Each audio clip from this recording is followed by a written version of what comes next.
Naiz irratian, bigarren kafea.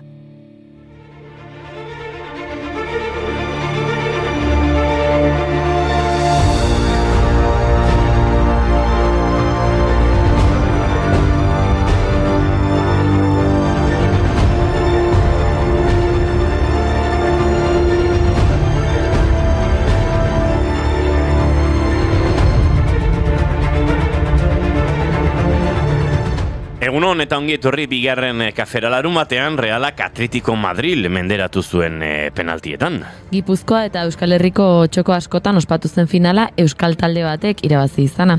Azken 5 urtetan 3 aldiz ekarri da Errege Kopa Euskal Herrira. Kolpe latza batzuentzat. Eta esan bezala ospatzeko ezen arrazoirik falta. Ni seguru nago batzuen arratsaldeko rona gauer arte luzatu zela.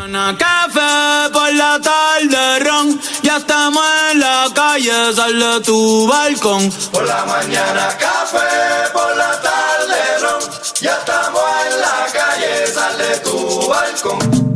Darecibo hasta Ponce. Hala ere ospakizuna oraindik ez da amaitu, gaur arratsaldean izango da harrera ofizial. Autobusa 6etan abiatuko da Real Arena futbol zelaitik, handik Amara auzoko kaleak zeharkatuko ditu eta ondoren Donostiako erdigunera joango da. Han Askatasunaren hiribidea, Okendo kalea eta Bulebarra hartuko ditu eta udaletxean amaituko du ibilbidea, Alderdi Ederren. Trafikoa nabarmen moztuko dute, goizeko 10:00 arratsaldeko 3:00 kaleak esituko dituzte. Horrek eragina izango du trafikoan, aldizka eten egin beharko baita. Arratsaldeko 3:00 aurrera ibilbide osoa eta inguruko kaleak guztiz itxiko dira ospakizuna erabat amaitu arte. Eta naiz irratian ospakizuna zuzenean entzuteko aukera izango duzu, Arratsaldean saio berezia izango da, autobusaren eta ibilbidearen nondik norakoak eta gertakariak ezagutzeko.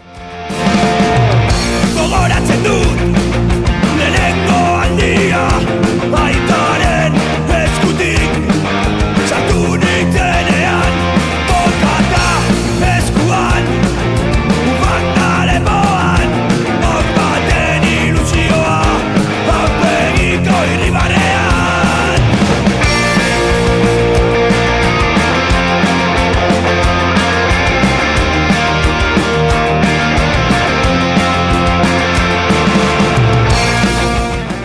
Erreala alde batera utzi eta gaurko efemeridei ekingo diegu. Gaur apirilaren 20 Txineraren nazioarteko eguna da.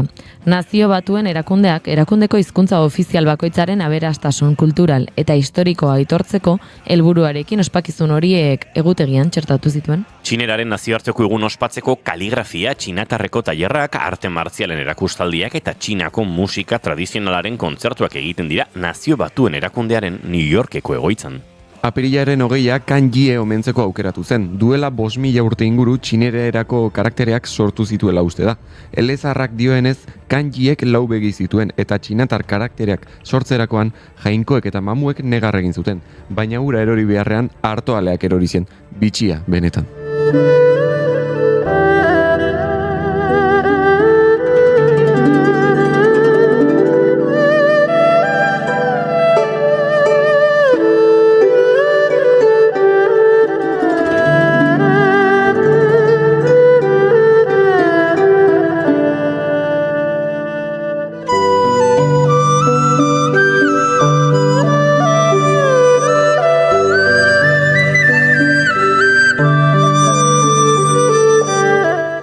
Baina zoritxarrez hizkuntza guztiek ez duten Nazio Batuen erakundeko hizkuntza ofizial izateko aukera.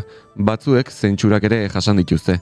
Adibidez, 1950 gaurko egunez, Jose Artetxeri euskaraz idazteagatik prentsan artikulu bat zentsuratu zioten. Gaztelaniaz idatzitako artikuluan euskarazko bertso bat sartu izana nahikoa izan zen agintari frankistek artikulua zentsuratzeko. Etzen euskaraz idazteagatik Artetxe zentsuratu zuten aldi bakarra izan ordea. Frankoren alde egin zuen borroka Espainiako Gerra Zibilean, baina horrek ez zion mesederik ekarri zentsurari dagokionez. Bi bandoetan onak eta gaiztuak zeudela esateak izango zuen zerikusirik horretan. Emon bihar jako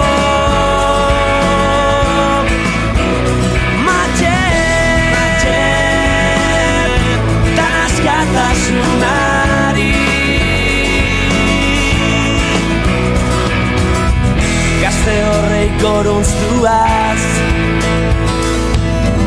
Abestita ikurrinez bihotxak bertza da gerrodolez.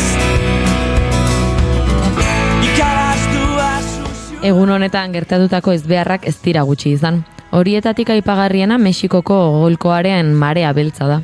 2010ko apirilaren 20an, British Petroleum konpainiaren petrolio plataforma bat lehertu zen Mexikoko golkoan. Louisianako kostaldetik 75 metrotoara kokatutako Deepwater Horizon izeneko perforazio plataformaren leherketak marea beltz izugarria eragin zuen itsasoan.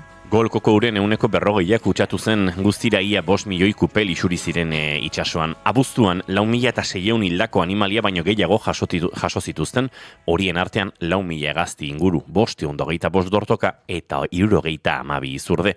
Arrantzan eragindako kalteak ere oso altuak izan ziren. 11 langile hil eta 17 zauritu ziren leherketaren unean. Azkenean British Petroleumen aseguruetxeak $201 milioi ordainketa egin zuen kalteengatik. Epaiketaren zai, bere etekinen zati bat blokeatutako kontu batean sartu zuten. Que bosque fue. Nosotros islas vagabundas en un mar que ya no es libre. Vándalos entre los desechos de Al-Ándalus. No quiero morir sin haber vivido. Llegar lo más lejos que me sea posible y mirar. Eso quiero, mirar hacia adelante. Las estrellas nacen en el corazón del desierto. El sol me lo enseñó, camino del Jebel Sarro. El tesoro está escondido tras los ojos de un niño. No veré cómo desaparecen las ovejas, ni estaré allí cuando para siempre no llueva. Mírame, hombre blanco, míralo todo, y entierra tus armas de fuego en el sereno silencio del gran bosque de la noche. Tira, orain dut taldea entzun da gauza bat gogoratu zait, gaur Fermin Muguruzaren urtebetetze eguna dela. 1973an gaurko egunez jaio zen musikari, abeslari, ekoizle eta zinema zuzendari irundarra. Inigo Muguruza anaiarekin eta Matxin Sorzabalbererekin 1982an kortatu punk eta ska musika taldea sortu zuen. 1989an taldea desegin zen, baina Fermin eta Inigo Kaki Arkarazorekin elkartu ziren 1980an Negu Gorriak osatzeko. 1987an du taldearekin aritu zen eta disko bat egin zuten elkarrekin, Iriki Ateak. Orduzkeroztik hainbat disko atera ditu bakarlari gisa. Eta musikatik kanpo hainbat dokumental eta fikziozko film egin ditu. Black is Beltza besteak beste. Yala, yala, ramala. Yala, yala, ramala. Yala, yala, ramala. Yala, yala, ramala. Jendena horoitu, sotola ematean, sumardi handiak ireki. Gaur txineraren nazioarteko eguna dela esan dizuegu bai, baina lasai guk euskarazko saioa prestatu dugu, denok elkar ondu lehar dezagun zentsuraren aurrean lanean jarraituko dugu. Horretarako gonbidatu bereziak ekarri ditugu. Ander del Rio izango da gurean, Artzabaltza baserria proiektuaz eta jasangarritasunaz aritzeko. Xabi Urizar txokolate sumilerra ere gurean izango da Lander Kornagok berak dakar gurera. Txokolatea, kafea, nik uste maridaje honi zerbait falta zaiola astelena perfektua izateko, ez? Agian rona, arratsaldean rona edateko aukera egongo da, Donostiako kaleetako ospakizunen, baina lehenago goizeko kafe hartu behar da. Gure makina prest da entzuleok, apirilak 20 ditu gaur eta astelena da ongi etorri guztioi, bigarren kafera, naiz irratian zarete.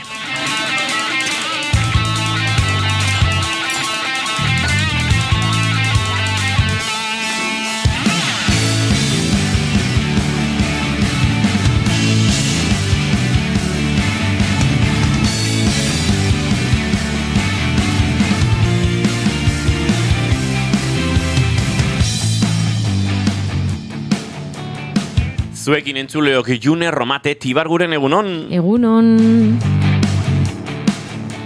Eta zuekin Eneko Iturbe Otamendi egunon. Egunon, bai.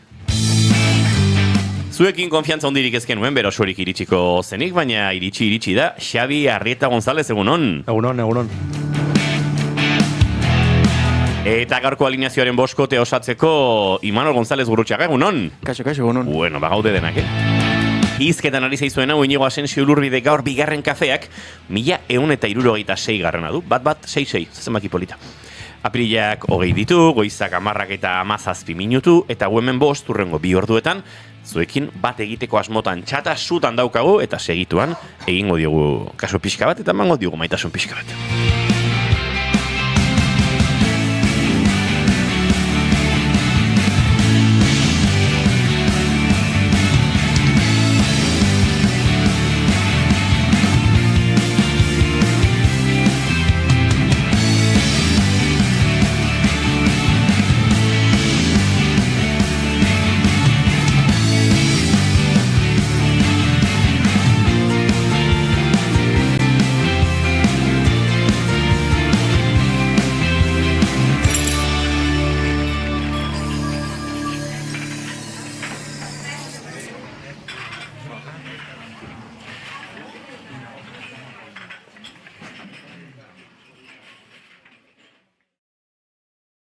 gaurko saioa abiatzeko kantu baten bilanen bilen, markaiazue entzuleok, baina hause da, arrakasta hondirik gabe igarotako kantua, baina nik zati bati bereziki, kariño pixka bat badiot.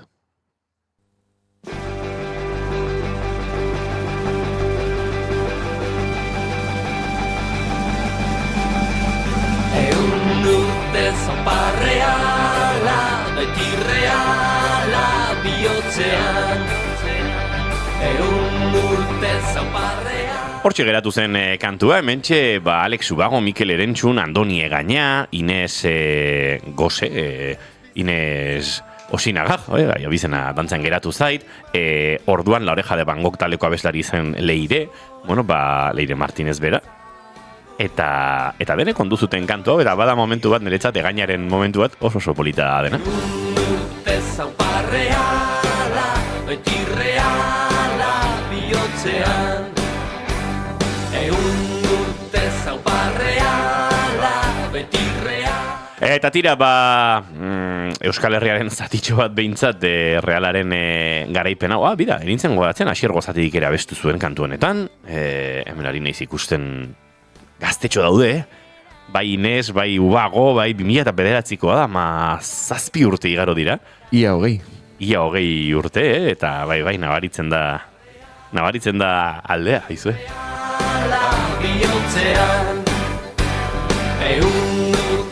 Eta gure maite duten tarteari ateak irikiko dizkiogu, eta uste dut lehen tartea Xabi Arritari eskeniko diogula, Sevillatik, hau Egañaren zatia gustatzen zait barkatu. Barreneko poza Puerto Llano edo Atocha, el Molino Zaragoza.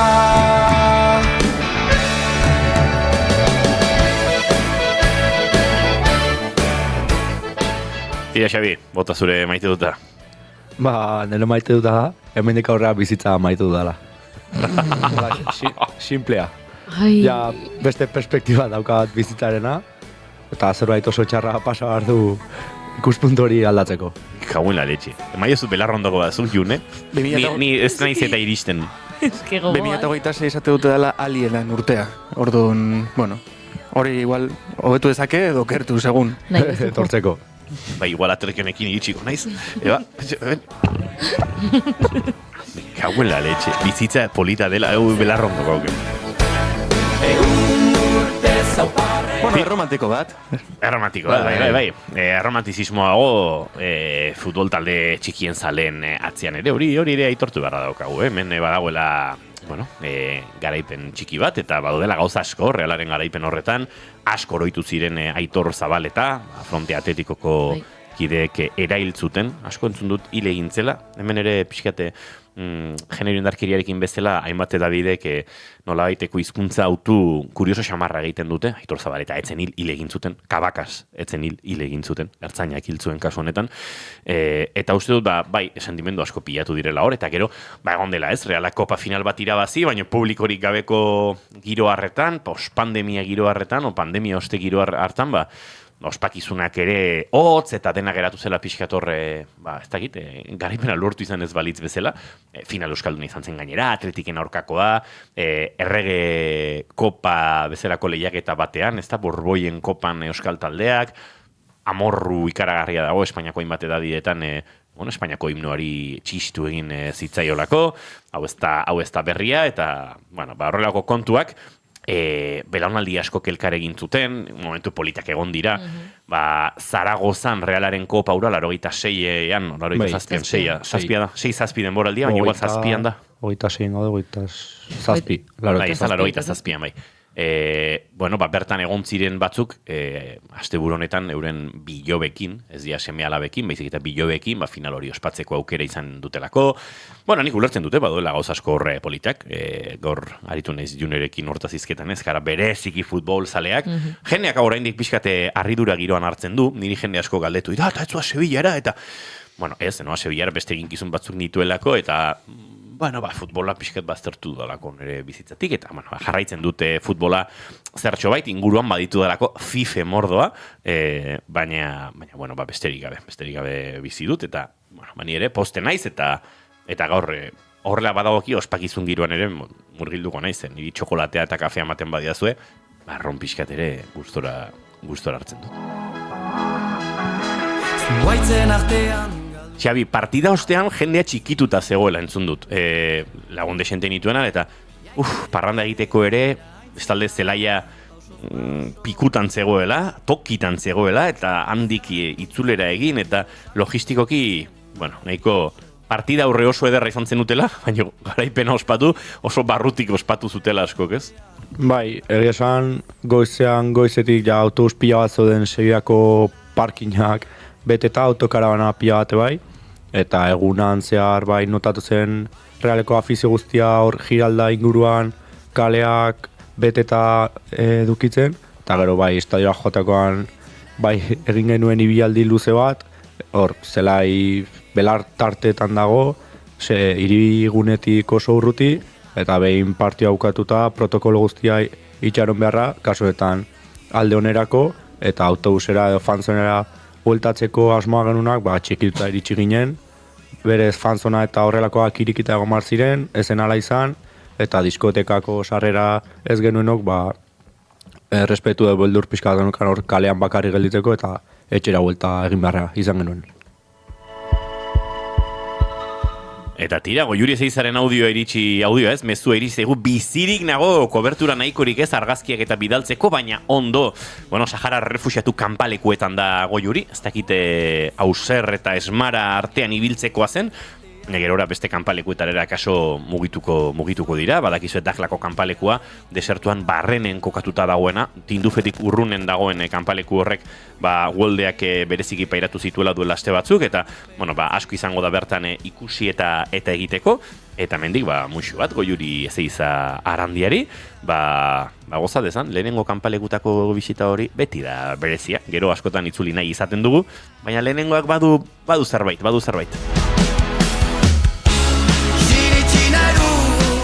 Venga, ni lokatzetan sartuko naiz gure entzulen baimenarekin, baina lehenago txate irakurriko dut, eta gero dator pixka bat lokatza.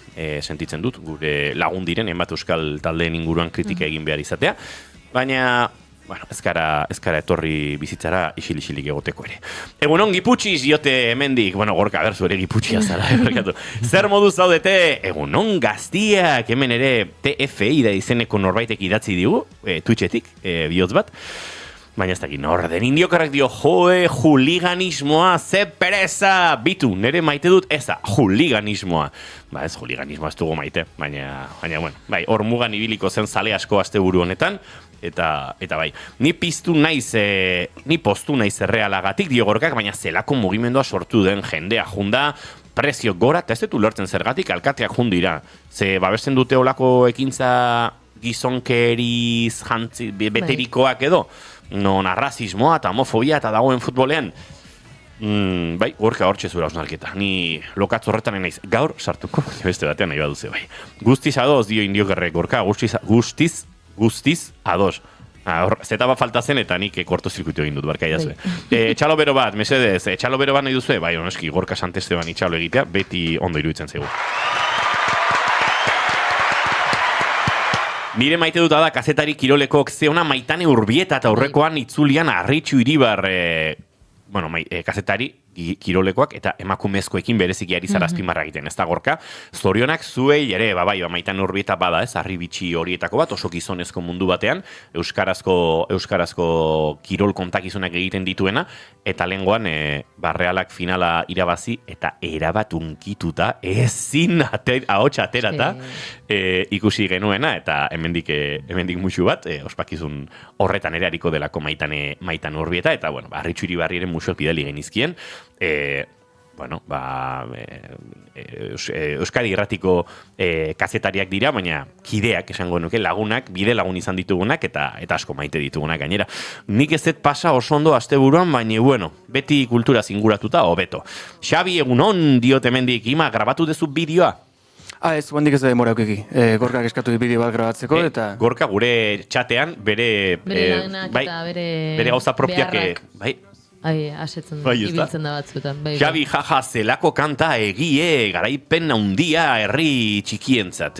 Hoi da, goatu erregaren kopa dela dio indiokerrek, bai, azpimarratu dugu hori. Aupa Goiuri, faltan botatzen zaitut, esango digu Goiuriri, bai, faltan botatzen zaituela gorkak, eta kuk ere, bai, baina biali diogu, mutxu handi bat, kanpalekuetara, Goiuriri, bero itogarria dagoela bertan, baina, gauetan etxe ataritan mantak lurren botata gustora da biltzala. Ze ondo, torren astean itzuliko da Goiuri, baina aste honetan ea audiotxoaren bat bidaltzeko aukera duen eta kontatu nola da bien gauza. Igual egin behar duena da grabadoran grabatu, eta gero momenturen batean koberturak funtzionatzen badu, iritsiko zaigu eta horrela entzungo dugu bere hotxa, segure entzulek ere.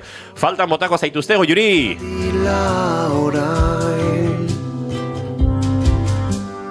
Borroskatuan nintzen bainan artisaulan baten. Venga, bani sartuko naiz ja lokatzetan. Ez dut maite jakin behar izatea, eta jakin dut.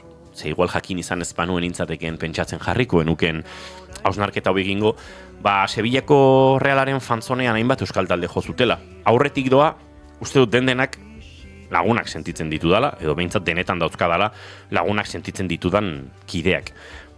Uste dut ia denak hemendik igarotakoak direla, eta audio danean ez diote nola baite, amorrutik edo giroa lokaztu nahietik, baina jakin dut pixkat bokadilloaren truke izan direla Sevillako fantzonean hainbat euskal talde. Bokadilloaren truke dio danean, nahi zifrak esaten hasiko, baina euren katxetatik oso urruti dauden zifretan. Duinak ez diren zifretan. Hori uste dut garrantzitsua dela aipatzea, duinak ez diren zifretan. Eta iruditzen zait, gure teiatuaren aurka ari garela. Ze militantzian sinisten dugu, egun hauetan Nafarroan oso festa ederra bizizan dugu, aroztegiaren inguruko gatazka horretan eta lurraren defentsa horretan aritu direnen bat militanteen alde, euren epaiketak aurrera atera izateko diru askuratzeko, eta uste dut militantzia horietan egon behar dugula, besteok ere bagaude, Saharar herriaren aldeko militantzietan eta bestelako herri zapalduen aldeko militantzietan, Euskararen aldeko militantzietan, baina iruditzen zait, ez dela bidezkoa militantzia izan ez daiteken, eta barkaidazu hemen ez dut eztabaidarik onartzen, bat izan daiteke futbol zalea, batek nahi izan dezake zerbait egin, baina uste dut iraingarria dela eta lizuna dela, herri txiki edo ertain bati manager baten presioa tarteko 10, 12 eta 15.000 euroko katxea kobratzea, eta fanzone batera, milaka eta milaka euro mugitzen dituen fanzone batera, 5 euroko zerbezak milaka eta milaka saltzen dituen fanzone batera, 4 sentimorengatik eta baldintza ez duinetan joatea. Eta hau entzuleok esan egin behar da. Eta sentitzen dut eta serretuko zait inor. Baina duintasunak prezio badauka, prezio hori ez exigitzeak duintasuna zapuzten du, eta uste dut zilegitasunak kentzen digula gerora beste eztabaida eta beste diskurso batzuetan murgiltzeko. Futbolak ezin du izan militantzia. Gipuzkoako enpresa handienak ezin du militantziarik jasan. Diru publikoarekin eta diru pribatuarekin eta futbolaren espekulazioarekin mugitzen den ospakizun batek ezin du militantzia izan. Eta uste dut hemen ez dagoela eztabaidarako espaziorik. Eta ulertzen dut FOMOa, ulertzen dut Sevillako fanzonean milaka realtzaleren aurrean jotzeak suposa dezaken FOMOa, suposa dezaken aukera galduaren bertigo hori, amildegi sentsazio hori, baina uste dut hor batasunak soilik egin dezakela duintasun, bertan egon ziren talde guztiek ere elkar ondo ezagutzen dute, elkar konversazioak egon daitezke, edozein modutara ezin da ibili. Eta hau uste dut esan egin behar dela, naiz eta inorri etzaion ondoegi irudituko. Maite dut entartean ari gara, o maite dut ezazen, nik maite dutak ere badauzkat, etzazuela pentsa, baina eneko zure maite dut eskatuko dut. Bira, nire maite duta, koatxelara begira jarriko naiz, nire maite duta kontatzeko. Jakingo zenuten, pasaden urtean, adibidez, Nikap taldeak kontzertua eman zuenean koatxela jaialdian, pantalla erraldoietan jarri zuela nolabaite testu batzuk Israelgo Gazako genoizidioa kritikatzeko, ezta?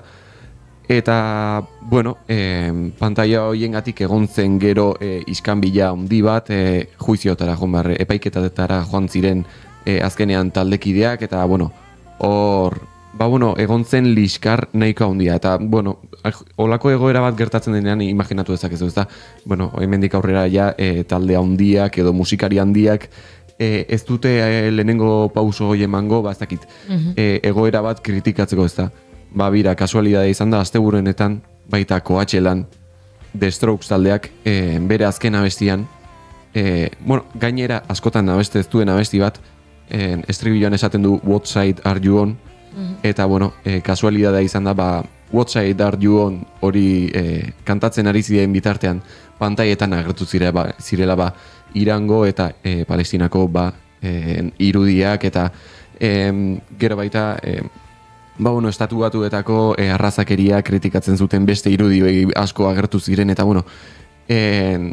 poztu naiz pentsatzean dirudi hor jende famatu hau bizi dela burbuila moduko batean hor goian, eta ez dutela inoiz beruntz begiratzen, ezta? Eta ikusten dudanean famaturen batek edo olako ez dakite eragina den hitza, baina gizartean eragin bat duen pertsona batzuk nolabait egoera batzuk aurpegiratzen dituzela edo ezagutarazten dituzela edo zabaltzen laguntzen dutenean horrek poza sortaren zaten dit. Eta orduan hori nire maite duta. Ziona.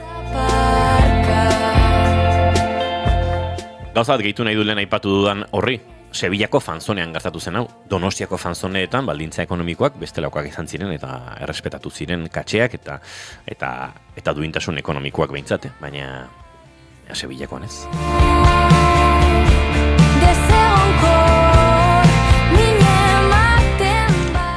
Zein da zure maite dut, June? Nik asteburuakin dauka zerikusiare, baina ez dauka futbolarekin zerikusirik. Maite dut, nola azaltzeten, ze badauka maite dut, ez bat barruan ere, baina maite dut euskal dantzak aurrera egitea eta garatzea, esango nuke. Ez dantza aldatzeko modu batean, baizik eta dantzatzeko pertsonen artean, ze iruditzen zait, euskal dantzako ditu dantza asko oso oinarrituta gizonentzat eginda dauden dantzak direla, edo emakumeentzat egindako dantzak direla, bikoteka dantzatzen denean neska eta mutil dantzatzen hobe dela, eta neskek gonarekin dantzatu behar dutela eta mutilek galtzekin, eta posten hau dantza talde baten parte izateak, non aldaketak eman diren eta ematen ari diren gaur egun ere, non gonarekin dantzatu nahi ez duen neska batek galtzekin dantzatzeko aukera duen, eta diot hau ze asteburu honetan izan gara dantzataldea lesakan, beste dantzatalde batzuekin batera dantzatzen, eta ikusi dugu dantzatalde bat, oraindik ere, ez, bere haien autu bat izanik jarraitzen dutena, neskek bai edo bai gonarekin dantzatzen, mutilen galtzekin dantzatzen, eta segun ze dantza, genero bakoitzeko pertsonek dantzatzen, eta ikusten ari nintzen bitartean, bai oso ondo dantzatzen dute, eta ondo zegoen ikusten ari ginena, baino bai sentitzen nuen, nik ondoan neukan lagun batek dantzatalde horretan ez zuela tokirik, adibidez. Ze bada pertsona bat, hasieran pixka bat kostatu zitzaiona, baina segituan esan zuena nik onak ez ditut jantzi nahi. Eta gure dantzataldean arazorik etzen egon, hartu galtzak eta listo. Eta pozten naiz ikustea dantzataldeak aldaketa horiek ematen dituztena. Egia da, alde batetik ere behartuta eman ditugula, ez? Guk gizonezkoen dantzak diren horiek ikasi behar izan ditugu, gero ez da mutil gutxiago daudelako euskal dantza egiten, eta gero ez da mutil gehiago daudelako futbolean edo eta beste kirola askotan, baina horrek ez du kentzen arroparen inguruan, guk dantzatzen ditugu mutilentzako horiek neskentzat esleituta dauden gonekin. Baina, horixe, nire maite duta da eskerrak euskal dantza ere garatzen ari den. Bertatik etzintudan entzutan ta jeitsi zara barriz. Imanol González Gurrutxaga, zure maite duta falta zaitez? Bai. Bera, justu asteburuntan ni Sevillatik nahiko urruti naiz, etxetik oso gertu. Eta, baina bai egia da, egon naizela atzo bertan egon nintzen Bartzelonako nire lagun batekin, justu hemen bizitzen nahi dela denbora batez. Eta kurioso zaiten, eta orokorren maite dut, bi mundu juntatzen zaizkizunen aldi beren. Hau da, ni euskalduna izan da Bartzelonako edo Euskal Herritik kanpoko edo Euskal Herritik kanpo ezagutu duten pertsona batekin topo ite detenen, eta baten ez unen imaginatzen bi mundu horiek inoiz topatuko zienik, evidentemente pertsonek bidaiatu aldute eta aukera hori noiz baiten gertatuko zen, baina bai, beti sortzen dit txoke hori eta nahiko polita iruditzen zait, eta hori da nire gaurko maite duta. Nola askotan dituzun zure inguruak eta zure lagunak oso lotuta leku zidaz batzukin, eta baten ikuste duzu pertsona bat leku horietatik ateratzen dena. Pixkat, adibide oso arraro bat izango litzeke supermerkatuan egunero ikuste duzun pertsona hori baten kalen ikuste duzunen, pixkat nahiko sentsazioa antzekoa, baino kasu honetan, igual, supermerkatuko langileakin baita ilusio pixkat itxe dizu, baino kasu honetan gehiago.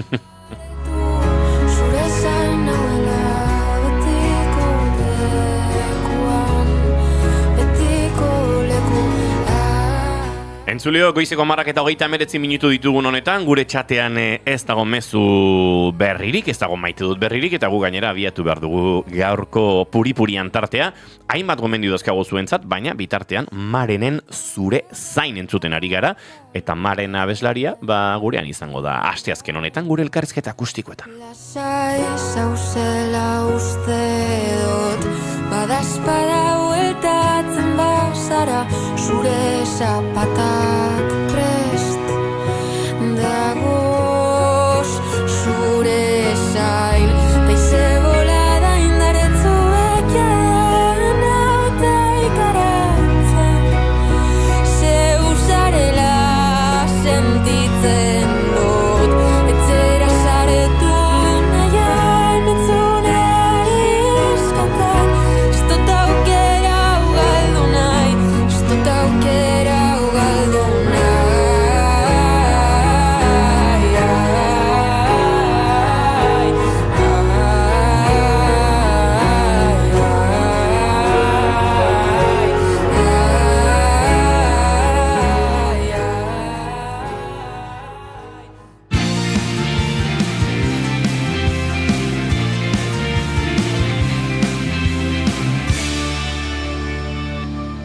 Emaiozu bigarren aukera bat egunari. Naiz irratian, bigarren kafea.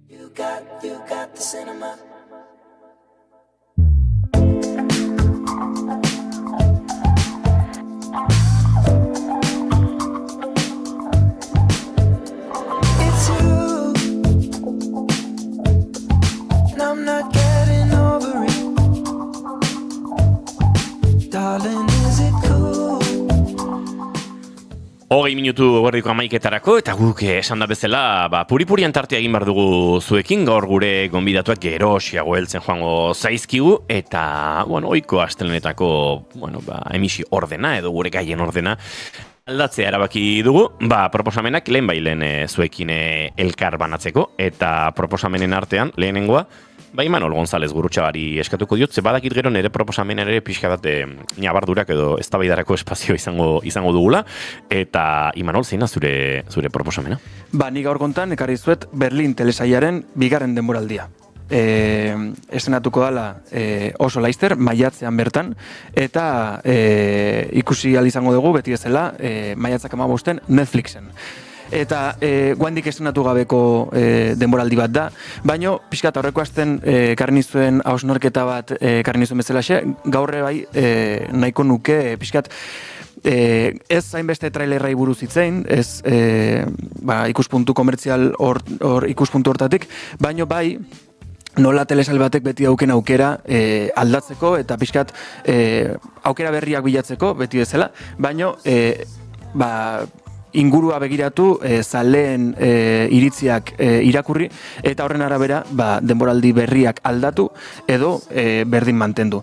Kasu honetan, bigarren denboraldiko trailer honek erakusten dunez, ikusten dugu Berlin telesaia, hau da, La Casa de Papel telesaietik datorren spin-off berri hau, bueltatu dala pixkat La Casa de Papel estetika hortara. Lehenengo denboraldia zentratu zen asko amodio kutsu batetik, Berlin romantikoa ezagutzen genuen gehiago, nola neska bat ezagutzen zuen, eta maite mentzen zen pertsona hortaz, eta, pixkat, lapurreta mundu hortatik ateratze zen telesail baten proposamena izan zen. Eta iruditzen zait, ondo zegoela, ze azken baten ikuslea, ja más o menos bazekiten La Casa de Papeletik Berlinera jongo zala zuzenean, orduan gehiengotxuak ezer jakin gabe edo trailerra ikusi gabe ere telesaia Berlin hau ikustea jongo ziela. Eta zentzurtan gustatu zaiten proposamen berri hori eta pertsonaia ezberdin bat danez eta nagusia orain gontan beste pertsona bat danez, beste aukera bat ematea mundu berri horri. Baino, nei bereziki ez zaiten oso interesgarriain, eta nik uste dut jende askori nahiko arraro intzaiola baten aldaketa buruzko hori. Orduan, bigarren denboraldi hontako trailerren ikusten danez, berriro bueltatzen dira tiroak, berriro bueltatzen dira lapurretak, berriro bueltatzen da Berlin ezagun hori, guk ezagutu genuen, La Casa de Papelen ezagutu genuen Berlin hori, eta iruditzen zait, ez dakit, hasiera batetik ja hori izan planteamentua, hau da, lehenengo demoraldia ingo dugu zerbe berria eta bigarrengoan emango diogu ikusleari bila zebilen hori, baino, kuriosoa intzait, nola bapatean, lehenengo demoraldiak inintzuten aldaketa brusko hori mantendu dan guain bigarren demoraldi hontan, eta lehenengo demoraldian, bazeuden lapurretak eta bazeuden pertsonaia berriak, pixkat mundu hortara eramaten gintuna, baino, irutzait guain gontan ja postu zuzen bat dagoela lapurretei, tiroei, eta aldaketa izan dan denboraldi indutena, baino ikusle bezala eta zale bezala nahiko interesgarri irutu zait itzulera hau. Gero, jende askok esango du baita, igual nahiko mugimendu merkea izan dela eta jundiela zuzenen ikuspuntu komertzial bat lehenestea. Baino, niri gustatu zait eta irutu zait nahiko mugimendu inteligentia indutena. Neri esan behar dut, Berlineko lehenengo denboraldiak eninduela bat ere engantzatu. Neire ez. Osea, ikusten hasi nintzen, eta esan, interesante, agian, zegoz ezberdina, erdian untzinun. Bai, eta berdina gertatu zaiten El Señor de los Anilloseko telesaiakin. Lehenengo denboraldia intzuten, jendeari asko ez zaion gustatu, jendeak gorrotatuzun pertsonaia berriak sartu izana, beste gauza batzuk gorrotatu zituzten baita, baino hori nahiko subjetiboa da. Baino, iruditzen zait, beraiek ez zutela inungo aukeraik, edo ez zutela inungo kontrola hartzeko erabakirik hartu, eta telesaian hobekuntza behidatzeako ez zutela inungo aldaketaikin, eta ondorengo denboraldiak berdin jarraitu zutela, eta kasu honetan aldaketa hau ez dakit izan den zaleen gandik etorri den gauza bat, edo beraiek erabaki duten gauza bat, baino iruditzen zait nahiko interesgarria dela. Bai, nik uste pixkat badela ez, desengantxe horretatik azkenean nik espero nuen Berlin bat, potentea Berlin zirikatzaile hori eta ikustea hain lasai eta nik uste jende asko desengantzatu zuela, beraz da berbigarren denboraldia. Gainera, hemen ez dira ez dena batzuk Donostian grabatu. Bai. Zakete, agian asmatzen egin. Trailerra ikusten hori dizuzein neri behintzat batzuk baitzen. Bai, sekuentzia motz batzuk, hori da. Trailerran ikusten da, sekuentzia pare bat, behintzat, Donostin badaudela, ez dakit nola garatzen dan hori, baina bai, de hecho bere garaien izan ditun lagun batzuk Donostin grabatzen jazuten, baina ez dakit zenbat azalduko da, ez ezer. Netflixen, ez da? Hori da. Netflixen izango da ikusgai beraz, Imanolen proposamen hau Berlin and the Lady with an Ermine, hauskatu behar da. Bigarren denboraldia. Berlin bi. Tira, hauxe Imanolen proposamena, eneko zureare entzun egin, nuke? Bira, nire gaurko proposamena pixka bat bitxia da baita. Zenik ekarriet film japoniar bat, River izena duena, baina gazteleraz ezakiz itzuli da oso ezberdin, gazteleraz itzuli da Atrapados en un bucle. Bale. Ara. Ibaia izan beharrean? Bai, izan beharrean... Gazteleraren itzulpenak historikoki... Erreka, bai. Ezakit. Ura, behintzat. Ura, bai. Izan da... Mera de bi aukera.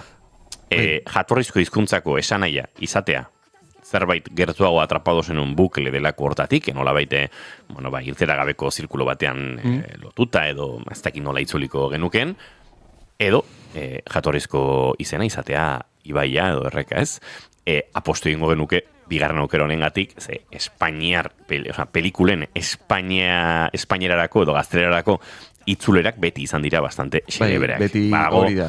Background bat, badago hor historiko gogor bat, oso gogorra, eta hau, grazia handia egiten dira Amerika Latinan hasten zarenean pelikula bat eta zitze egiten, eta zu gaztelera zari zara, joera duzu gaztelerako izenburua esateko. Hori da. Baina 180 pikuan ez du bat ere antzik eta euren itzulpenak askoz logikoagoak izaten dira. Haien batzuk ere badaude. Batzuk bai. Baina orokorrean gehiagotan alde esango nuke. Bai, hori da. Bueno, jatorrizkora bintzat. Bai, hori da. Banik River gomendatuko dut. Eta, film nahiko bitxia da film japoniar bat, esan bezala, eta hau gertatzen da herri Kibune izeneko herriska batean. Eta herriska honetan, badago nolabaiteko, hotel moduko bat, ezta? Eta han daude, hainbat, idazle bat, bi enpresa buru, eta beste, jende gehiago, hotel hortan, bere estantzia edo egunak han igarotzen. Eta, bapatean, gertatzen zaie hotelean dauden guztiei, langileei, eta, bezero guztiei, gauza berezi bat. Eta dela, 2 minutu igaro ostean, berriz ere 2 minutu atzera egiten dela. Eta bizi dira 2 minutu konstante batzuetan eta ezin dute bukle horretatik atera. Bale. Osea, 2 minutu berak dira. Hori da, eta ari dira berriz ere bizitzen, eta baina beraiek kontziente dira, eta saiatzen dira 2 minutu horietatik, nolabete bukle horretatik ateratzen. Eta, filma horren inguruan da film komediazko film bat, esango nuke, nahiko bitxia, gainera, gustatu zaidan gauza bada, 2 minutu horiek, 2 minutu bakoitza, plano sekuentzia baten eginak daudela.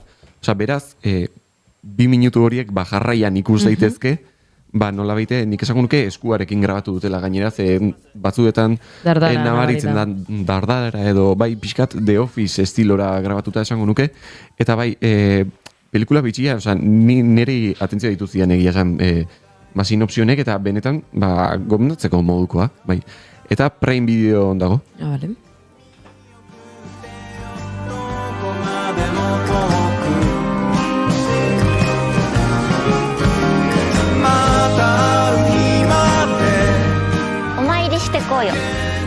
Nante negon. Hementxe Enekoren proposamena, Prime Videon ikus daitekeen, River, pixkat klaustrofobikoa dirudiez, 2 minututan ataskauta bizitzeak. Estetikoki ez da klaustrofobikoa.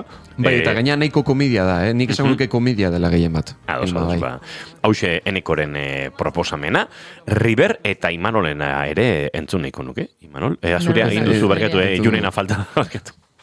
Nire gomendioa bada lehenagotik ere aipatu izan dugun teleselba, baina denboraldi berriarekin iritsi da Machos Alfa Netflixera, eta pasaren ostiralean okerrezpanago argitaratu zuten denboraldia, nik ez dut tartea izan ikusteko, baina irakurri dudala pixka bat jendearen iritzia zein izan den. Denboraldi honetan, gure protagonistak ez badakigu dekonstrukzio matxirulo honetatik ateratzen saiatu, dekonstruitzen saiatu zirela, ez? Eta ematen duenez, pixkat buelta egingo dute haien hasieretara, eta hasiko dira pixka bat beharaien, berriro ere maskulinitatea reinventatzen edo esango genuke edo berrasmatzen, sortuko dute Pakto Patriarkal SL izeneko komuna bat, lau gizonak bizitzeko toki bat, non emakumeak ez diren biziko bertan, eta haien asmoa behintzat bada lau etxe sortzea bertan eta lauak elkarrekin bizitzea. Eta hortartean egongo dira dibortzioak, zaintza kontuak, autokarabanak jartzen duenagatik ere deskripzioan zerbaitengatik da, eta trailerran ikusiko duzue. Eta egia da iritzi orokorra badela oso denboraldi ona dela, Machos Alfak ari dela hartzen nahiko umore eta kritikatik bide ona, eta gioi aldetik badagoela arrisku bat gai zailetan sartzeko eta ondo ateratzeko. garrantzitsua badela ere.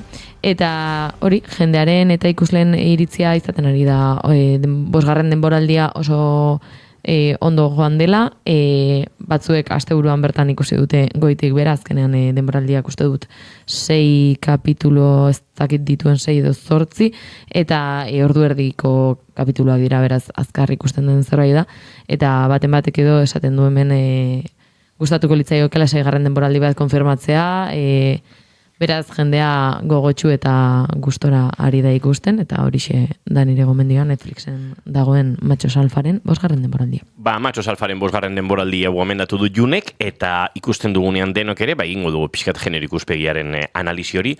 Beti ere esango dugu, ezta, telesail hau ikusi behar dela, konstiente izanik egiten ari diren burrada guztiak, burradak direla. Hori da, eta hala eta guztiz ere, batzutan pixkat betorreko morea jantzita ere. Noski. Ze ulertzen dugu, atzean dagoen gidoi lan horretan badagoela, genero perspektiba hori, eta hain zuzen ere hor ari direla pixkat jokatzen, baina batzutan gertatzen da, eta Hugo Juri ezeiza Arandiak askotan aipatu du, ez dakit, esaterako zinemaldian alako arrakasta izan zuen, nola zan?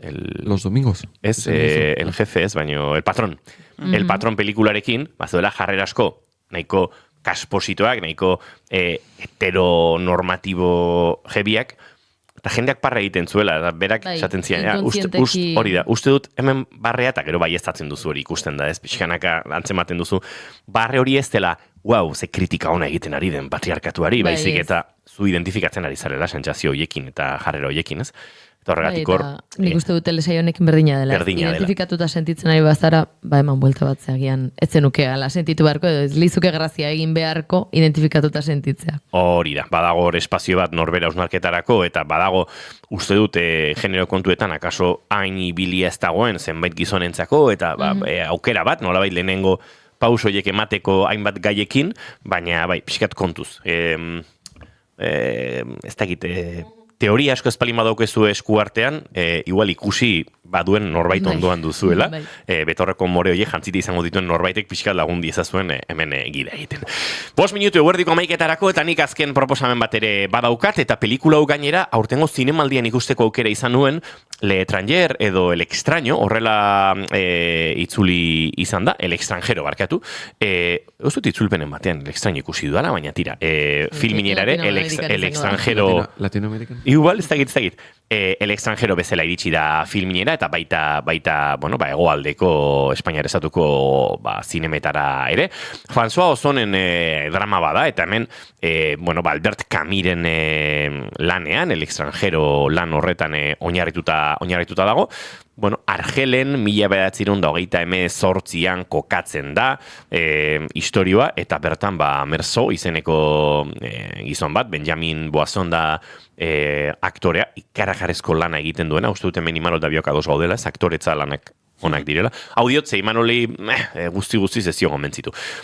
Bada pixka bat, ez dakit, novelak berak kokatzen duen historio bat, ez, eta hemen aipatzen da pixkat Camiren filosofia bera, existenzialismo puntu hori, desidia puntu hori, utzikeria puntu hori, ez zerk nolabait aldatzen ez dion gizon gazte baten jarrera, 30 urte ingururekin, bere amaren hiletara joan, eta malko bakar bat botako ez duen gizon bat, urrengo gunean Mari bere lankide batekin alako abenturatxo bat edo bizitzen duena, baina berriz ere bere normaltasunera dator, bere lankide hori, Rebeka Marderrek gorpuzten duena, maite mindu da arekin, bizizan duten maitasun historio intenso xamar bat, badirudi bera ez duela ezerk mugitzen, eta gertatuko da hor, oharkabeko plan bat sortu da, ausazko plan bat sortu da, eta gertatuko da, pixkat pelikula mugitu edo astindu beharko luken gertakari bat, naiz eta pelikula bera, ez den gertakari horretan ere gehiago oinarritzen, ez? Nik uste zentroa, Manol pertsonaian dagoela, pertsonaiaren jarrera, pixkat, ez dakit estoiko den hitza, hori ere ez da, insulsoan, ez du ezertarako grinik erakusten pertsona honek, ez dauka inguruan ezer ura mugituko duenik, eta elegantzia zinematografiko bat badago, agian aspergarri xamar ere gerta daiteke, edo kafezalentzako zinea dala esango genuke, eta hala ere gusta ez dakizukeena. Bai, egia da, irudi aldetik oso polita dela, lokalizazioak oso ondo daude. Pelikula baita hasten da, duela urte askotako, ez dakit zehazki ze urteko, baino garaioitako... 30. hamarkadan da, 20. mendeko 1930 asko. Garaioitako irudit, analogiko benetako irudikin, eta horrek jakokatzen zaitu ikuslea mundu erreal baten, eta nik uste horrek asko laguntzen dula. Eta aktorek orokorren iruditzen zait oso ondo daudela, eta bai, protagonista zoragarri dago, egia da la personaia nahiko zail bat, ja hasiera batetik ikuste dugu pertsonaia nahiko konformista bat, ezer kestiona inungo emozioek sortzen, bere gauzakiteko erak edo ekintzak daude guztiz logikatik eramanda eta dena hotzetik, eta dago momentu bat bere ezagutzen dula pelikulan zehar ezagutzeko emakuma bat, eta momentu hortan emakuma honek esaten dio maite dula, eta galtzen dio, zuk maite nauzu, eta beak esaten dio, esaten dio, zurekin ezkondu, nahi, zuna ez unerekin ezkondu, eta ez da erantzuten du. Bueno, vale. Berdin zait. Hor ja ikusten da pertsonaiaren faceta hori edo motivazio badiudi razionalidadeak emozioak irentsi dituela, baina batzutan jarrera oso razionala ere ez da, hori ere ez. Eta azken baten gertaera bat dago, ezakit jendeak jakingo duen liburua nahiko zarra da, baina gertaera bat dago, eta horrek komplikazioak ematen dizkio bere jarrera horrekiko, juizio bat gertatzen da, eta bertan denek leporatzen dute ez dela gai izan, ez bere ama hildanen negar bat botatzeko, ez gertaera hau gertatzen danen pertsona normal bat bezala reakzionatzeko, eta bai, gustatu zaiten orokorren, bai, momentu askotan iruditzen nun, bere pertsonaiak ez zula gauza hondik aportatzen, eta ez zegoela existenzialismo maila hau da, dena zala, nik liburutik gogoratzen dutena, eta 77ko pelikula esango nuke dela, 77ko pelikulatik gogoratzen dutena da, askoz hausnarketa sakonago bat dagola pertsonaien atzetik, eta ez dela konformismo puntu hortatik, edo zazken baten nik uste dut pertsonaia batekin pasiboa izan edo aktiboa izan empatizatu behar dezula, eta bere jarrera ulertu behar dezula nundi datorren eta zergatik iten dituen gauza horiek, eta iruditzen zaiten olako pelikula luze baten, ze pelikulak 2 ordu uste tira duten ditula. Pelikula luzea da, bai. Olako pelikula baten behar dezula, lehenengo ordu aguantatu dezakezu pertsonaia honekin, ze ikuste dezu pertsonaia bat serio dagona, isilik, pentsatze dezu bere barruan gauza asko gertatzen dela, baina ja, bigarrengo orduan esate dezu, pertsonaia honek noizbaiten esan marko du zerbait, ez? Bai, badago puntu hori, nekatu, ez dakit, ikuslea ez zer oso sentiarazten duena, baina ez gertakarietatik, baizik eta gertakari ezetik, edo... Bai, eta ekintzetatik, edo bere ekintzak koherenteak dian, ez? De hecho, gertaera gertatzen da momentuan, ez dugu aipatu zer da, baina, gauza bat gertatzen da pelikulan erdialdean, ez dezu ulertzen zehazki zergatik iten ditun gauza horiek, ez dakizu datorren existenzialismotik, ez dakizu datorren bere konformismotik, ez dakizu bere lagunak kondizionatu dulako. Hori da, bere lagunaren papera Pierre Lotin aktoreak egiten du, beste paper, beste interpretazio puxka bat, esango nuke, eta kaso horrek ere pixka salbatzen du, ez badago beste pertsonaia hori bizirik dagoena, oso aktiboa dena, jarrera hola arroput xamarra duena, eta ematen diona kontrapuntu bat, eta tira, niri asko gustatu zitzaidan, Iruditzen zait oso pelikula interesgarria dela, baina ulernezake entzuleren batek kaso egiten badit, filminera jo eta El extranjero, François Ozonen pelikularen bertsio hau ikusi eta esango balit. Nahi pixkat gogorra egin zait. Bai, gogorra ez mingarri edo gordin sentsazioan, baizik eta hau adreilu puxka, ez? Mugortan egon daiteke eta uste dut dela sartu edo ez sartu, nik onartu behar dut zinemaldian ikusi nuela, eta hor badaukazula kaso aretoan beste zine mota bat irensteko gaitasuna, ez dut bilatu behar dela momentu hon bat pelikula ikusteko, ez dela etxeran ekatuta iritsi eta pixkate hola gozagarri xamar ikus daiteken zerbait, baina konektatuzkero, iruditzen zait bai, interesgarria dela, eta gero zinematografikoki, estetikoki badauka txuri beltz, pixkat leiker hori ez, leika monokrome edo kamera hauen txuri beltze oso nitidoa, oso zehatza eta eraberean argi kontraste handikoa eta oso faktura tekniko ederreko pelikula da. Eta iruditzen zait lan oso egin dutela gaur egungo aktoreek izan dezaten, hau goiurik askotan esaten duen zerbait da, ez du... Tiene cara de iPhone, Hori da, iPhone aurpegia ez dute aktorek. Badute, 30ko hamarkadarekin, duela ia 100 urteko historia batekin sinesgarri gerta daitezken aurpegiak, eta hori ere uste dute casting zuzendaritzaren, eta meritu bat ere badela. Bai, de hecho, protagonista da momentu baten plaian ondartzan sartzen dela, ureta sartzen dela ondartzan daula, eta ja bere gorpuzkera eta nola bularra dauzkan bai. Eta tripa oso fina, eta hori ja detaile txiki horrekin ja, iruditzen zait, ez dakitzeatik, baina daukagu oso sartuta garaioitako gorputz mota horiek. Hori diotez, gorputz motak ere, gorputz muskulatu bat duela 60 urte, eta gaur egun muskulaturak ere desberdinak direla. Eta hemen badaude pixka bat... Tripa sartuta, birikak beteta... Bai. Bueno, aldorzatik ere, lan ederra eginda. Hau nire proposamena filminen ikus dezakezuen, El Extranjero, izen horrekin, Le Étranger, daukazue ikusgai, eta gaueko ez goizeko eguerdiko 11 eta 4 minutu izatera doazen honetan, bagoaz estudio zentraletara, ez Bilboko estudioetara, Itxaso Leon Kareagaren eskutik, azken ordukoa gurera ekartzea. Itxaso, egunon? Kaixo, egunon, gogorekarriko dugu pertsona migratzaileak erregularizatzeko ezoiko prozesua astelen honetan bertan jarri dela bian Espainia estatu osoan, Euskal Autonomia Erkidegoko herrialdeetan barne. Eta kalkuluen arabera, 30.000 pertsona inguruk balia dezakete aukera hori. Prozedura telematikoki hasi zen iragan ostegunean, hilaren 16an eta astelen honetatik aurrera esan bezala aurrez aurre bete daiteke. Hori bai, ziurgabetasuna dago epeak estuak direlako eta egoera egiaztatzeko beharra dagoelako, kasu batzuetan jatorrizko herrialdeetan lortzea zaila den dokumentazioarekin. Erregularizazioa eskatzeko EPA 2026ko ekainaren 30ean amaituko da eta izapideak egin bitartean eten egingo da itzulera prozedura oro. Gainera, eskaera izapidetzeko onartzen denetik, behin-behinean baimenduko da bizitzeko eta lan egiteko eskubidea. Erregularizazioaren onuradun izan daitezke joan den urtarrilaren 1 baino lehenagotik estatuko lurraldean dauden pertsonak eta egun hori baino lehen eskaera egin zuten asilo eskatzaileak, baldin eta eskaera egiten dutenean eta aurrekari penalik ez dutenean herrialdean 5 hilabete jarraian. Eskaerarekin batera besteak beste egonaldiaren iraupena, aurrekari penalen ziurtagiria eta kasu batzuetan bakarrik Espainiako gobernuak atzerritartasunaren arloko laguntzaile gisa egiaztatutako gobernuz kanpoko erakunde batek ziurtatutako kalteberatasun txostena aurkeztu beharko dituzte. Onuradunek urtebetez bizitzeko eta lan egiteko baimena lortuko dute horrela eta epe horren ondoren atzerritarrei buruzko erregelamenduan jasotako baimenetatik egonkorrago batera igaro ahal izango dira edo baldintzak betetzen ez badituzte beste urtebetez luzatzeko eskatu ahal izango dute.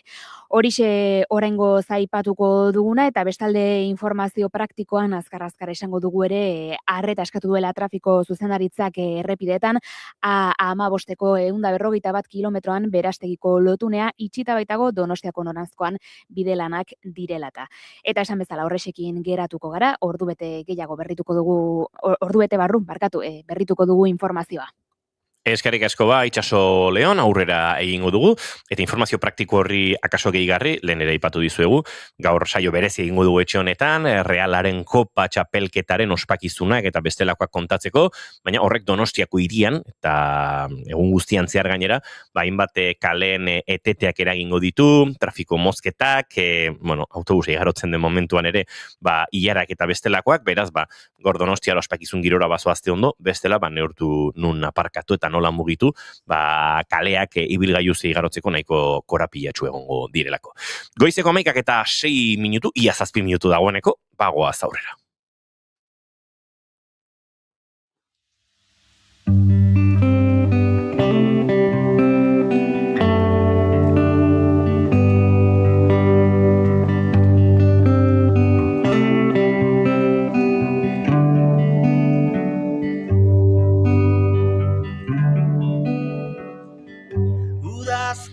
Bizitza autuz autu osatzen dugu, zer ikasi, zertan lan egin, norekin egin bidea, zein toki edo herrietan bizi, eta zein eratara bizi. Modu askotara bizi daitekeelako, baina geroz eta gutxiago bizi gara lehen sektoretik, baratzetik adibidez.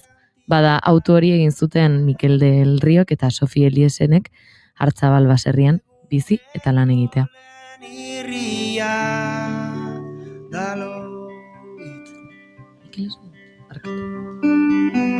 Gure aita sarean leitzen dabil. Itsasondo eta Ordiziako kontsumo talde baten parte den familia honek ordea, azken denboran euritek eragindako kalteak jasan dituzte, eta haien inbertsioak eta lanak kolpe handia jasan du. Horregatik laguntzeko bidea ireki dute, eta crowdfunding bat martxan jarri dute. Guztiz inoiz itzal ez dadin.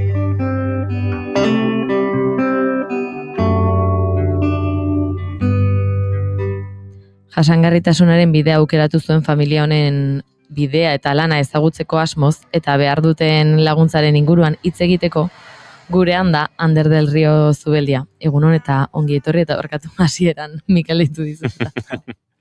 Lasai, ongi etorri eta eskerrik asko gonbidatzeagatik. Ander, baditugu bi galdera bigarren kafean normalean goiurik egiten dituenak, aurreko juri ez da. Nei tokatuko zait. Agian Inigo zu. Neko egingo ditu. Ez, zer horrekin. Nik egingo ditu. Dira, bigarren kafeako Galdera. Zientzia erraldatzen joan gara. Hori da. Bueno, bi galderak onakoak dira eta bietatik bat aukera dezakezu erantzuteko.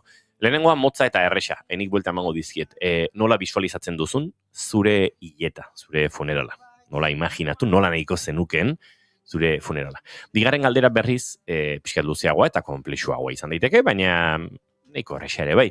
Zinema zuzendari bat iritsiko balitz zure gana, eta esango balizu, pelikula bat, gidoi bat osatu nahi dut, zure bizitza oinarrituta, baina ezin dut zure bizitza osoa kontatu, pasarte bat, momentu bat, konkretuago bat, zerbait, garai bat, finkatu beharko genuke pelikula hori egiteko, ze momentu izango litzateken hori. Hauek bi galderak eta zuk bat aukera dezakezu. Bueno, ez nuke jakingo zein aukera, lehenengo aukeratu bet, errezagoa ditzen zaitelako. Nola visualizatzeten, ospakizun bat bezala ez, agur bat, nire ingurukok ez, elkartuta. Ados, alaxe visualizatzen du eta galderekin jarraituko dugu june. Orain bai, elkarrizketan pixka bat sartuta Ander. Lehenik eta behin galdetu nahi nizun, ez? Aipatu dugu Hartzabaltza baserria, proiektu baten parte edo bizi modu baten parte dela, nola eta nondik iristen zarete bertara? Bueno, nolabait bizitzak eraman zigun horrea, ez? Aldaketa urte bat eukien duen, desentekoa, nire bikotea proiektun partean Sofi Alemaniarra da, eta, ni hauntzako nintzen bizitzea, bertan bizi ginen, eta, orduan gelditu zen. Eta orduan bai behidatzen hasi ginela, nolabait lurrekin lotutako proiektu bat, oan hemen nun sortu, o nun kokatu ez, gure buruk. Eta, bertan, biosak baserri baten bizi ziren, eta, bat hiltzan, eta, osabari planteatu genion, ea bertan bizitzeko aukera eukiko genduke, onartu zigun, eta, orduan trastek hartu, eta berta etorri ginen. Alemaniatik ona egin zenuten bidea, eta hasieratik izan zenuten garbi, baserrian bizi bai, baina baserriaz ere bizitzeko autu hori bazenukaten argi. Bai, bai. Azkenen Sofitan hemen elkartu ginen, bai nila autu joi nula, ez, hemen nebilen beste proiektu baten, baratzezain proiektu baten, eta, bertan izatu ginen, eta gero berta jo nintzen, eta orduan bai ni garbi nokoen, eta bea langile soziala da, baina alare bai gainaz Hiruburukoa, Frankfurt erdigunekoa, eta bai naizola landagune batea, o bentsat han visualizatzen zen bere buru ez, eta lehenengo zarrenan jaiotzak inde, bai ikusten dula familia eredue baserri, o... Bai, landa eren bura gerturago ikusten zuen burua. Eta honek ekartzen du ez, buru jabetza eta jasangarritasuna ardatz eukitzea, beharrezkoak ikusten dituzu etorkizunari begira. Bai, ez, ne ustez buru jabetza elikadura buru jabetza beharrezkoa da herri bat, ez, herri baten ardatz nagusinetariko bat izan beharko luke, ez, edo nork euki beharko zuken eskubidea elikadura osasuntsu baten eskubidea, eduki beharko zela. Eta hori bermatzeko, ziurtatzeko nekazaritza iraunkor bat burutu beharko zela pentsatzen dut, ez?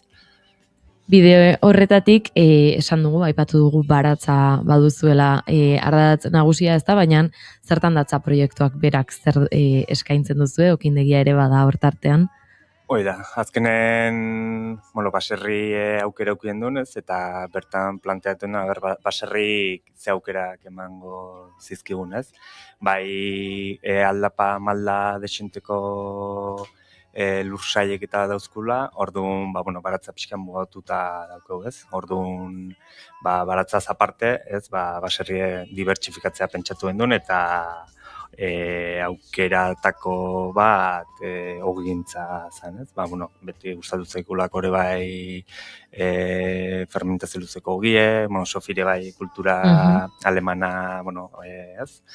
Ogi mota honetan desenteko kultura dago, eta boixe, asko pentsatu egiesa, aurre egin du norta, baratzakin hasi ginen, nolabait diru iturri azkarrago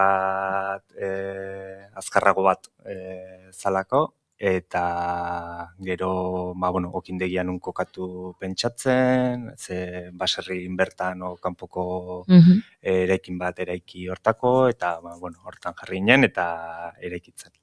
Eta, prozesu luzea izan dela, 3 urteko prozesu okindegi ere martxan jartzeko. Ikasi duzu ere ogia egiten beraz okindegia sortzen zu joan enean, eta aipatu dut ez da sarreran kontsumo talde baten parte zaretela, ez da? Sare bat dago sortuta hor. Hoi da, salmenta zuzena egiten dugu, ez? Alde batetik itsasondon sortu den kontsumo talde bat, eta gero ordizi Goierriko baratza dendako laguntzakin ordizi bertan, ez? Beraien dendatarin jartzen geha ere bai otarrak eskainiz. Eta, Ander, hasi zenuten proiektu hau, duela urte batzuk, aipatu dugu, okindegia sartu zela beranduago, asko aldatu da zuen bizitza eta zuen bide guzti hau? Desente, proiektu zaparte, aitatasun ere eta matasune Sofien partetik eukideu, azkenen oraintxe jaio berri zego 3. alaba. Orduan izan dira prozesu aldakorra, ez? Burua uste askokin, postasuna askokin bai, baina ikusten da, ez? Aurrea dala, aurrea dijola, ez? Aukera daula, ez? Bidegarri dala, eta gustora. Eta ikasten, ez? Proba de error askokin, baina ikasten da bai. Ander, aipatu duzu, zuen landak badirela, ez, maldatsuak, eta horrek ekartzen dituela zailtasun ezberdin batzuk, eta horietako bat izan da, ez? Euritek ekarri dituzten, kolpeak. Hoi da, gune bakar ere bai, urrasko jasaten dola, eta bai, nola lehena bai pateten, malda desenteko lursai dazkeu, eta orduan, biterraza ingin ditu, beste 2 invernadero jartzeko, ez? Orain batekin nahi galanen, baina bai beharrezko ikusten duen koizpena eukitzeko urte guztienez, gehien bat transiziotan, ez? Udazken udaberri transizioetan, beste invernadero bat gutxienez. Eta horregatik, biterraz hauek burutu genitun, eta zoritxarre, neguntako euritekin, bertan bera eroizagu. Eta horrek ekarri du inbertsioa handi batzuen partetik, azkenean horiek sortzeak, eta ekartzen du kolpe horri aurre egiteko ere laguntza behar izatea, ezta? Hoi da, gehien bat, ingenitun terraza bertako harrikin eta lurre mugituz, eta eurik pixka kanalizatu genitun, gehien bat gainazaleko urek eta, baino emate honez lur azpiko ur desente justu ematen do gune hortan, ez? Eta ordu harri jarri beharko zala eta base hon bat esan digu, eta orduan aurrekusitako aurrekontue 9.000 euroko gutxi gora berakoa eman ziguen. eta bai da inbertsio potentea guretzako, ez? Azkenen orain arte bastante inbertitu da, gure aurrezki guzti, bai okindegin martxan jartzeko eta lur mugimendu hauek egiteko.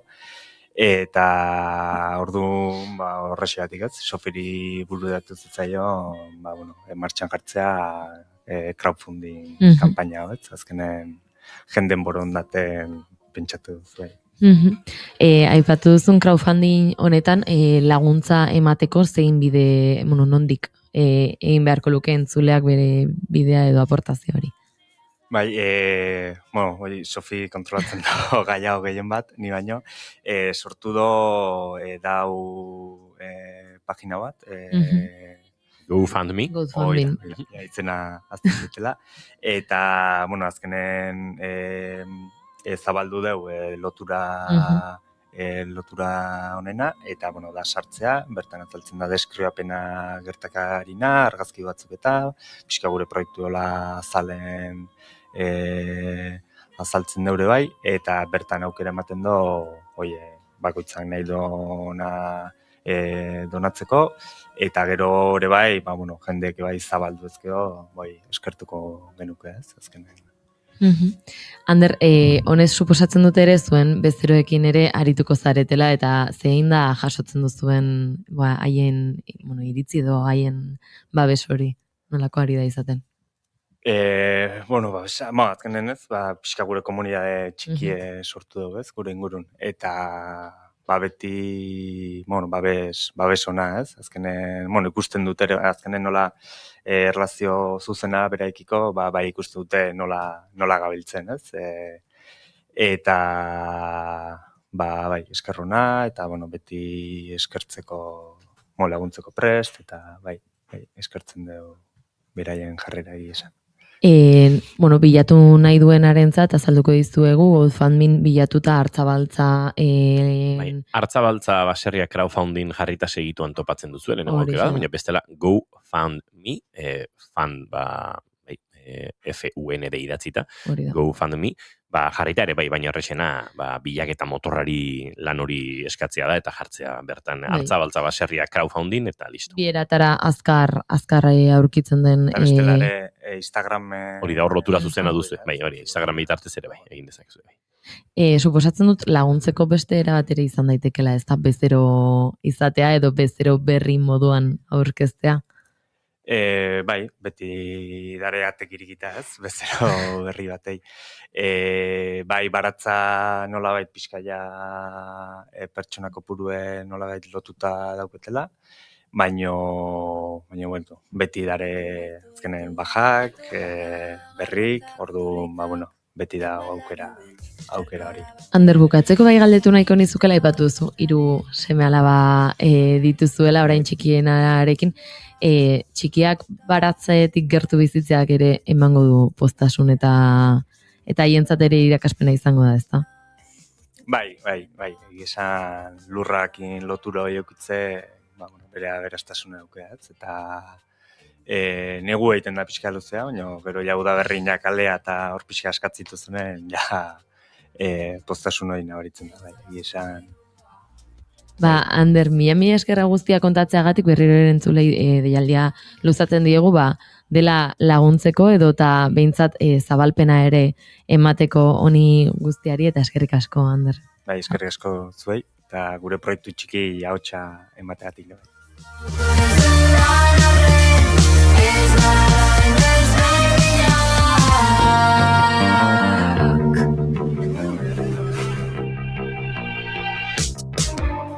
Hartzabaltza baserriaren proiektua gehiago ezagutu berri dugu, Ander del Rio Zubeldiaren eskutik, kontatu dizugu, crowdfunding horretan bat egiteko aukeraren ondu zuen, baina, orokorrean proiektuaren inguruan gehiago ezagutzeko euren sare sozialak ere balia ditzakezue, eta tira crowdfundingan parte hartu bai, baina eurekin bat egitea ere izango da lagungarri, beraz, hortxe dituzue bide guztiak prest. Ardi Latxen herrian Merina Gris eta Belakoko Krisen arteko elkarlan honekin egingo dugu urrengo minutu parea eta segituan txokolate giroan murgildu behar dugu eta gainera maila gorenean.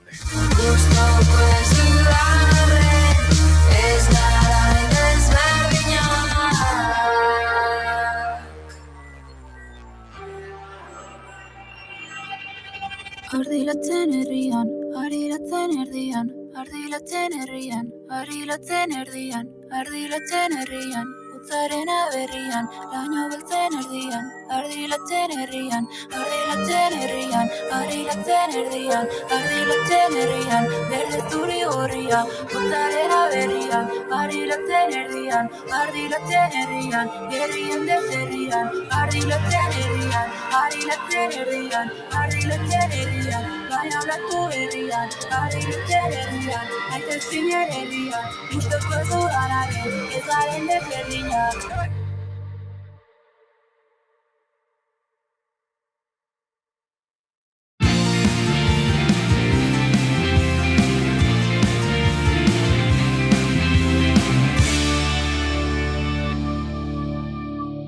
Bigarrenak ez direlako beti okerragoak, bigarren kafea.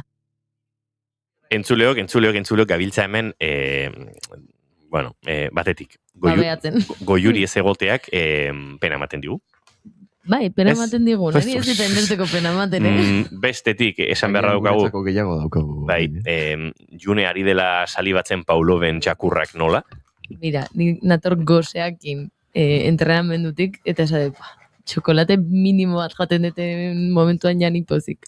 Entzuleok, dena ez dizugu kolpetik kontatuko, baina gauzatxo batzuk behintzat bai, eta segituan gurekin oso txokolate giroan murgilduko garela.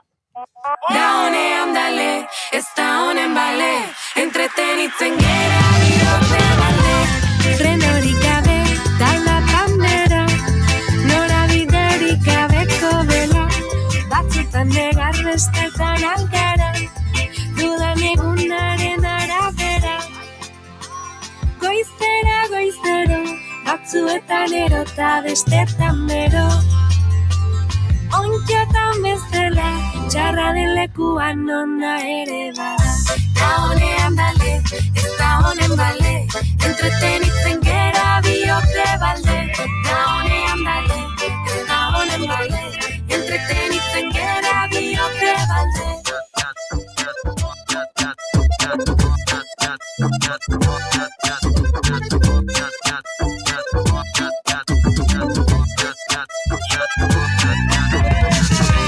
Pinpirin jantzin naiz gorko ziteko, Santa Mañako feste parako, motoztiritsi gera lokaltzez lepo, da plazan...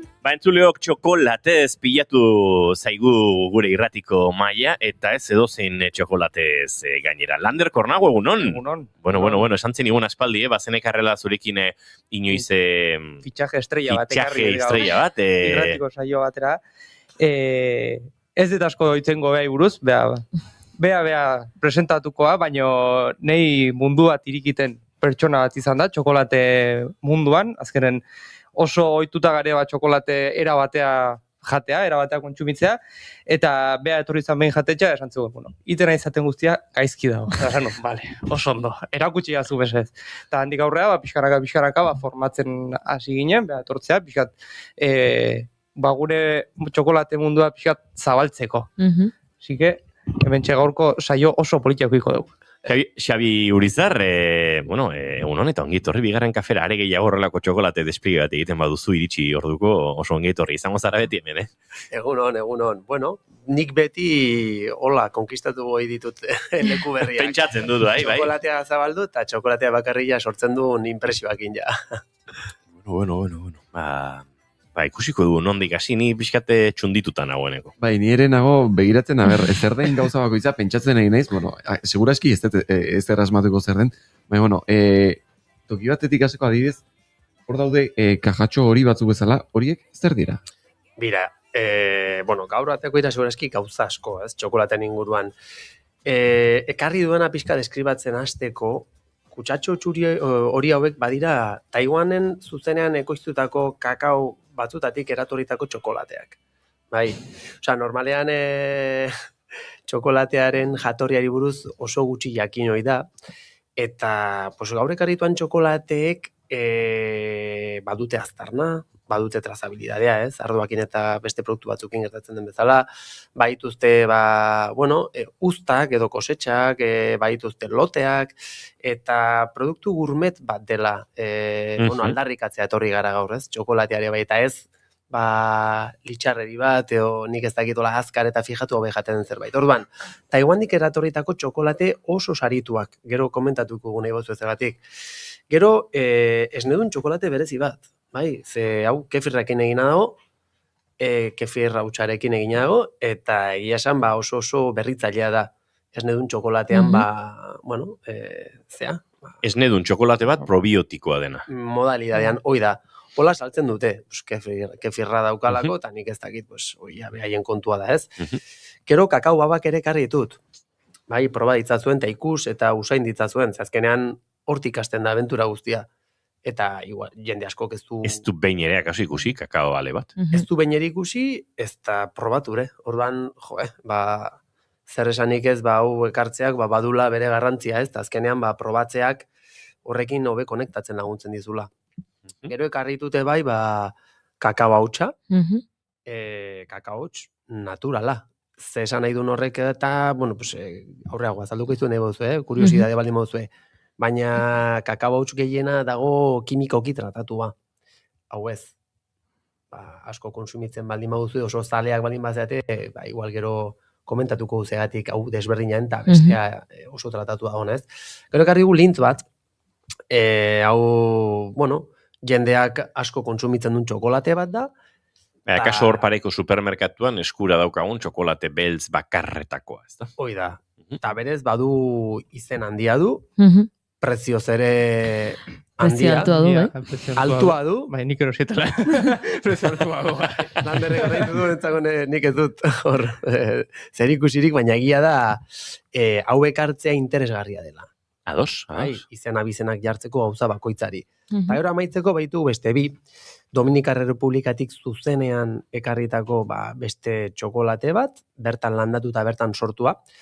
Hau esaten duanean, hori oso ongi azpimarratuta utzi nahi dut, oso zaila delako toki batean kakao bat landatzean, kakao monobarietal bat lantzea, eta hortik toki berean bertan txokolate tableta sortzea. Hau oso toki gutxitan gertatzen da. Beraz, prozesua normalean landatu, ikusten dudanatik barietate bakarra, ez? Hoiek nahastuta, iritsi ez dakize faktoriara, ez dakitzen bat kilometro egin da, hor kakao bale hoiek xeetu, eta hortik txokolate bat egin, eta ez da osoikoa dena all-in bat topatzea, ez dena leku berean sortu eta hoiti berako prozesu bat bilatzea, ez da? Karo, hemen esku bakarra dago, enpresa ubera, eta hori oso arraroa da egia esan. Hor, beste liga batean jokatzen egara, ez? Hau eta kutsa hori dun txokolatea. Eta gero hemen ekarri dut, txokolate txiki bat, Danimarkan ekoiztua dena, baina, txokolate marka hau, Frischholm izeneko marka hau hasi zen, hezkuntza egiten tableten bidez. Hau hasi zen, hartzidura prozesui buruz hitz egiten, ze txokolateak badu hartzidura prozesua, hau hasi zen esaten txokolatearen lehortze prozesuak ere desberdinak izanik zapore ere alda zitekeela, eta hau hasi zen hezkuntza hori zabaltzen normalean, industriak egin ez duen guztia, duela urte gutxi, txokolate mugimendu berri baten bidetik, kontatzen hasi gara. Gu, divulgatzaileak, eta gero markak eta txokolate ekoizle eta egileak, ez? Azkenan txokolateen egi hori, ez da oraindik ere oso ezaguna. Ze gertatzen da jatorrian, zegatik ez dira kontatzen hainbat gauza, zeatik txokolate honek itxura polita du, baina ez da berez beste munduko ezer, beste batzukin alderatuta ez, hor galdera asko hau erantzuteko. Horan, ez dakit, zuek esan duzen ondik bideratu. Nik lehenik eta behin Xabi galdetu nahi nizun, ikusten da, divulgatzaia hitza aipatu duzu, pasioz, eta gaitasun ondiz, azaltzen duzula hau, nola iritsi zarazu txokolatearen amodio historiontara, edo nola heltzen zarazu, txokolate sumilier, edo, dastatzaile, aditu, posizio honetaraino. Bira, nik txikitatik aman dendan eman ditut orduak eta orduak. Gozotegi bat izan dugu Iruñean, eta berez hor, hasi nintzen txokolatea dastatzen modu ez ofizialean. Ez ofizialean esan nahi dut, zenik enekien prozedurarik edo existitzen zenik, eta makinera bakitzen genituen, zer sartu dendan, eta zer ez. Ta gero ama jubilatuta gero, hasi zen kontua dantzan, ze nik enun dendan jarraitu nahi, baina txokolatean edo gozoan inguruan, murgiluta jarraitu. Barkatu, dendaren izan esan duzu? Txokoa, okindegia. Txokoa, okindegia, Oain ja jubilatuago, eta ja ez da, baina egia da, pues hor izan zela hasiera.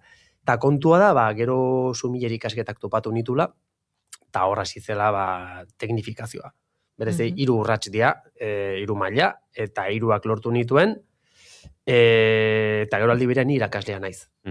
Beraz, hor uztartu nituen nire bi pasioak, komunikatzea eta gainera txokolatean inguruan komunikatzea. Beraz, ikusiko nauzue barra izketan toki uzitatik, ze azken finean, justo lortu dut, bizitzan pozik egotea. Egiten duanakin disfrutatzea, eta hoi da, azkenean irakasle lana eta bapatean txokolatean teknifikazionek honek guztiak eman dit, sekulako pagotxa. Nire, jardunean, hori, pasioz betetzi ditu alak orduak, hoi da... Zoriontasuna aipatu du Xabi Urizarrek, eta noski, Mikel Urdengarinek espaldia bestu zuenez, ontza bat txokolate goizien onena, hor falta den gauza bakarra da, txokolate horre gainera ona izan behar duela.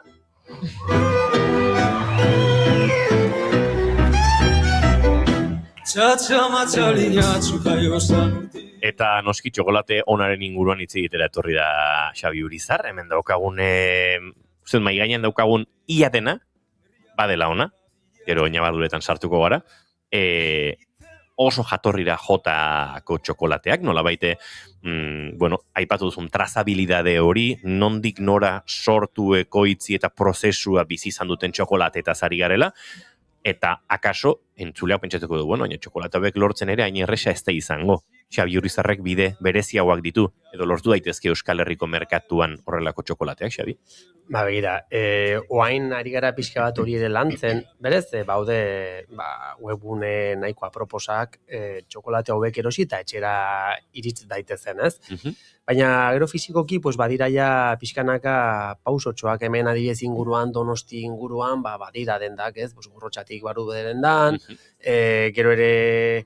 hain gutxi arte lurka zegoen, baina oain ez, eta, badaude toki fisiko geroz, eta gehiago, oain gutxira, baina webuni bidez eros daitezke. Bale, saiatuko gara Euskal Herriko luze zabalean kokatzen espazio batzuk. Esaterako Iruña ipatu duzu, Iruñan non topa genezake txokolate ona? Iruñan bada Gosaria izeneko kafetegi bat, bertan Dominikar Errepublikako txokolate hau, kutsa gorri dun hau, topa daiteke, gero badago Spicy Tea izeneko te-denda bat, bertan ere Peruko txokolate oso ona topa daiteke, eta gero Anik okindegian, horre bai txokolate hori topa daiteke. Denak dira txokolatearen filosofia berarekin egindako produktuak, kafea, ogia, bai.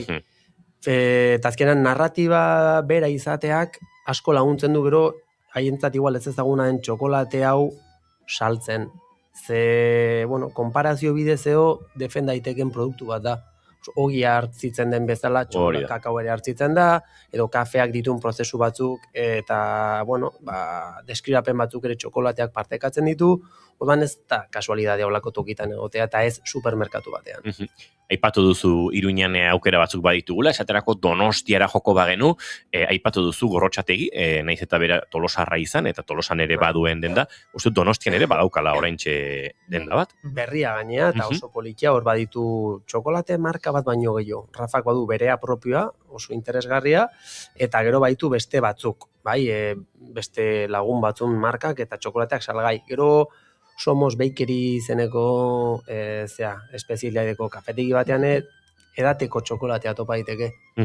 Nahiko ongi prestatzen dute eta oso lan politia egiten ari dira. Eta gero beste toki batzuk ere egon daitezke, baina nik ez ditut hainbeste kontrolatzen. Ados. Ia esan beste toki batzutarik hartzen du nik txokolatea, ez fizikoki igual Donostin.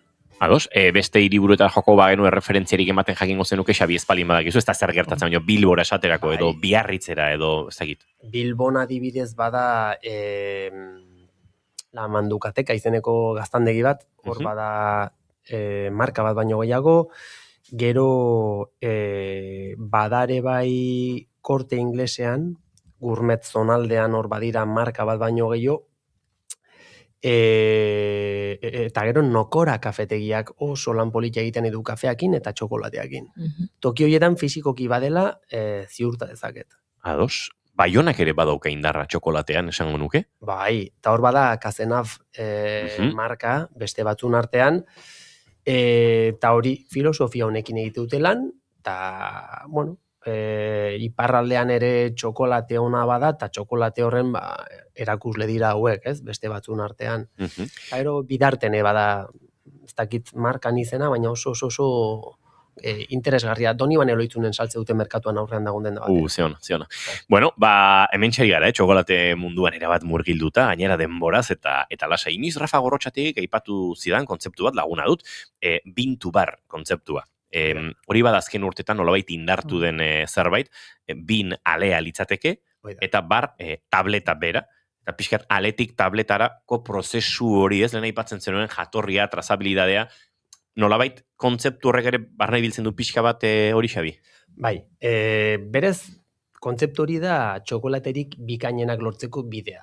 Osa, bintu bar bada metodologia bat, lan metodologia bat, eta da gauzak alik eta hobekin egiteko saiakera bat, ez?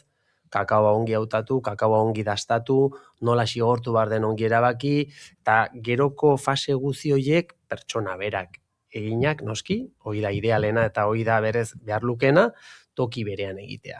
Hau da, bintu barrak egiten duena da, kakao baten propietate guztiak alik eta hobekien zaindu, txokolate tableta batean, osagai gehigarririk gabe, zapore naturalak mantentzeko.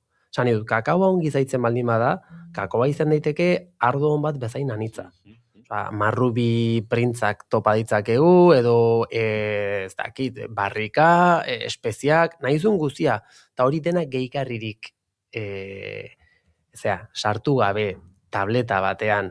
Orduan, karo, bintu bar metodologiak egiten duna da justo industrializazio prozesu guztiek duten kontrakoa. Hor dena nahastu, dena IAR egiten da, dena zapore guztiak estandarizatu egiten dira, eta oso txokolate lauak sortzen dira, toneladak asaltzeko prestatuak. Baina hor lehen da bizi kakaoa txikitu egiten da, eta gero zaporea, gure osabaiek eta, gustokoa duten zaporetara jotzen dute, ez? Bertako kimikari eta profesionalek vainilla eta gehituz eta kanelak. Eta hemen justo hau da kontrakoa, aldarrikatzeko prozesu bat. Horre bada gainera nolabait ontzari bere garrantzia eta bere balioa emateko prozesu bat, ez? Ez dira kolpetik hartu eta tableta jateko irensteko txokolateak, baizik eta ontza bakoitza behar bezala dastatzeko, gozatzeko, eta ontza horri balioa emateko txokolateak esango nuke, ez da? Hoi da, hemen landerrekin eta hortan ibili gara azken hilabetetan, nola dastatu, nola begiratu txokolatea azkenean, txokolatea litxarreri bat bezala deskribatzen badugu, eta guain arte hola konsideratu izan baldin bada, da berez, ontzan fijatu gabe, salto batean hauan sartu eta jandugulako.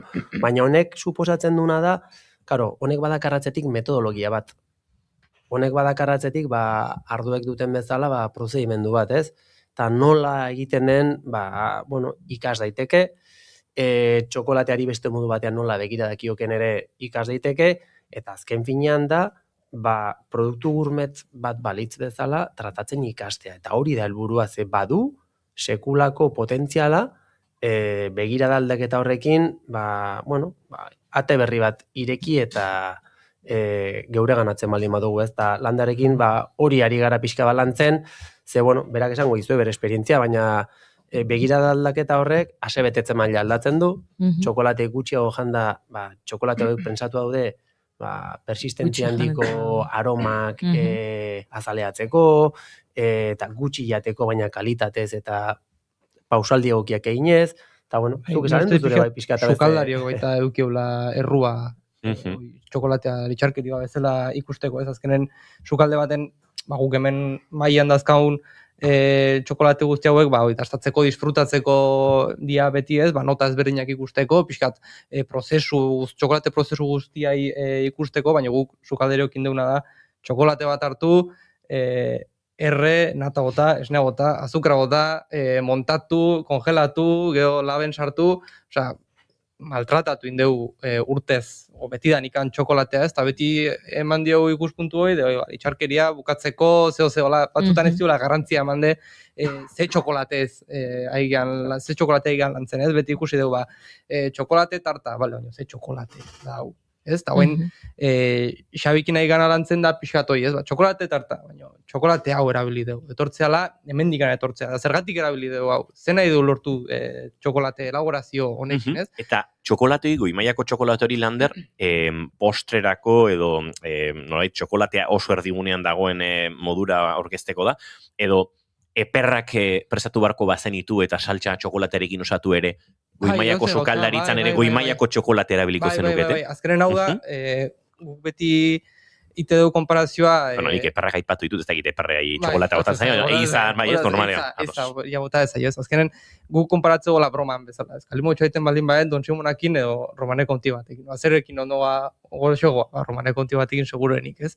Orduan pixkat hortan egia jolasten, ez? Pixkat garrantzia eman azkenen dakaun materiala, ez? Ardoai beti eman zaio garrantzioi, etortzea hemendikan, nota hori dazkala, nola dastatu, nola edan, ze temperaturatan, joan, txokolateakin, Xabik erakutsi gu berdina gertatzeala. Berdina gertatzeala. Gu jatetxen hartze dugu industriako txokolate bat, dastatze dugu, esate gu, hau beti berdina, txokolate hau beti berdina da. Eta gau etxea jutezea, txokolate bat hartzezu edozein markakoa, industriala izan da, probatzezu ez dut, gaur honek garrazo daka, beti berdina da, beti ez daka matizeik, ez daka da oso industriala, eta gustatzeko inda da on txokolate bat da, baina gu probatzituzu gauza ezberdina da, esatezu, hau hasieran gazia da, erdialden gozoa bihurtzea, geho, hazi ezaguelta ezaio, ikustezu, mundu oso handia daula, eta goia fermentaziotan, hartziduran sartzen baldin bada, tostatu ezberdinetan, nundikan da, torzeinek egin du, ja burua hausteizu guztikin, ez? Eta pixat, ni uste hoi dala polita mundu honetakoa, ez? Beti euki deula txokolate postre bat, txokolate tarta, natilla, nahi duzun guztia, baina geho esatezula, azken abizena jartzea da postreai. Eta azken nik uste asko aberastatzeula bezeroaren esperientzia bai, ze bezeroa zehoze ikasteu. Azkenen goi mailatako jatetxe batea jute balin bazea, edo esperientzi gastronomikoa bizitzea jute balin bazea, jende asko jutea intentzioekin zehoze ikasteko, zehoze berria ikusteko. Eta azkenen input horiek sartzea bezeroa baita oso politia da, pixat behaien de juteko da, igual supermerkatu batea jute genen txokolate bate ostea, igual beste gauz ezberdinetaz fijatzeko intentzioa dagetela, ez? Irakusteko nizute oso politia dela. Anekdotres bat kontatuko dizuet, behin Madrilen egon eta Iruñeko lagun baten arreba, Sevillan bizizela, eta haurdunaldiaren ostean garatu zuen hainbat intolerantzia lezitinari, sojari, fruitu lehor, eta baziren hori hainbat gauza, berak garatu eta umeari edoskitzea matzerakoan, titia matzerakoan, eragiten ziotenak, eta identifikatu zuten. Txokolaterik gabe zegoen, oso txokolate zalea zen pertsona bat, eta benetan hor utxune batekin. Eta hola, bazkaltzen ari ginela hartu telefonoa, eta Rafa gorrotxati ditu nion, esan, eizu Rafa, hau pasatzen da. Ez aldagon modurik txokolaterik egiteko soilik, kakaoa, eta azukrea uste dut, ez, kakao azukrea, besterik ez du, ez, berez egin daiteke eta, baina zer du, azaldu jazuta. Bai, noski, eta orduan santzian zula sai. Datorren astean pasa eta hitz egingo dugu. Badaukan nik, ez tegit txokolate egiteko ontzia edo petatea edo nola den, badauka txiki bandere esperimentuentzako eta egingo dizkiota 10 tableta, eta gero esango diot, Sevillan eta Madrilen eta nun eta zeinekin lor dezaken, nik zehazki biraren zate egingo dioten txokolateo honen berbera, edo nori eskari ezaioken bestela egin diezaion horrela eta horrela. Bueno, pertsona horri mundua ireki zitzaion. Eta hor asisteidan bintu bar, kontzeptua zitze egiten, eta gero, esan zionez, txokolategi artisauak badaude hemen Sevilla inguruan hemen eta hemen, Madrilen ere badituzu, eta azkenen hor badago sare bat ez elkar ezagutzen duena, eta pertsona horrek mundua berreskuratu zuen. Bai, berpiztu egin naiz, zoriontxua naiz, eta noski txokolate horrek etzion eragiten umeari, etzion ingo kalterik egiten. Goi mailako txokolateaz ari garenean, produkzio txikiaz ere ari gara Xabi, mimo hondiz eta oso, ez dakit, tirada txikian edo ekoizten den txokolateaz, ez? Oida, azken finean, zuk zure apostua da kalitatea, alik eta produkturik onenakin, alik eta prozesamendurik onenekin, txokolaterik bikainena lortzeko. Hor ezin duz, aukera baldin bada hori egitea ezin duzu gero tonelaka saldu eta ezin duzu monetizazio handi bat sortu, ez? Orduan jende honek berez ez du bideo hontatik negozioa mantentzen guztiz, beti baude beste hanka batzuk negozioaren helduleku izan daitezkenak. Kasu hontan, zuk esan duzun bezala, hori betetzen da, ez? Tirada txikiak izan behar dira, zuk kalitate kontrola bermatu alizateko, eta gero, ezagutzarik onenakin bezeroari kontatu alizateko, zer sentituko duen lote edo uzta ontako txokolate honekin, ze nota edo aroma edo bilatuko dituen tabletan, eta azkenean zuk hori egin dezakezu, kantitate txikiak edo mimoz manejatzen baldin baituzu, eta hori da, hauen helburua, berez gutxi, baina produktu bikainenak eta ekoizle eta prozesamendu bikainenak erabiliz. Produktu bikainak dauzkagomen mai gainean, june dago hor begira pentsatuz. Hau momenturen batean dazatu behar dugu, edo soilik hemen muturra luzatzeko jarri digute. Ni bakarrik baldin manintz, baina mai hontan uste dena gaudela, Dena gaudela. Ez man... Bai, agian, ez da? Dazatzeko unea iritsi zegu, zerbait dazatu behar dugu, Xabi? Bai, nahi duzen guztia. Dena nahi balin moduzu dena, ni hortako prestorri naiz. Bueno, zuk esango diguzu, nondik hasi behar dugun, ze dazatzen hasi behar dugun? Zerdun bakoitzak? Bintu barra aipatu duzunez, bin hoiek ekarri ditut. Kakao babak edo, aleak, fruituak. Nahi balin moduzu bana pasako dizuet, eta hau berez azala duen fruitua da. Beaz zuritu, eta barrukoa murtxikatuz jan behar da. Kraskateko hiek erentzutea politia da. Horrek, ni sekulako plazerra emateit. Hau bai, ASMR. Erabat. Hau da, bakarrik entzuten dabiltzaren dako. Bai, zalorik entzen ari gara. Nolabait entzuleak okatzeko, ale hau da, ez dakit, almendra baten tamainukoa edo, azal hori ere bada pixkat, ez dakit nola izan duten saladilla edo ditzen zaien hoiei, azalak entzea bezalako xea, eta barruan agertzen da iluna den, marroi iluna den, ez dakit, fruitua bera, ez? Murtxikatu, jan, eta esanen diazue kakao purua zeibitzen zaizuen. Ongi prozesatutako kakao purua zeibitzen zaizuen.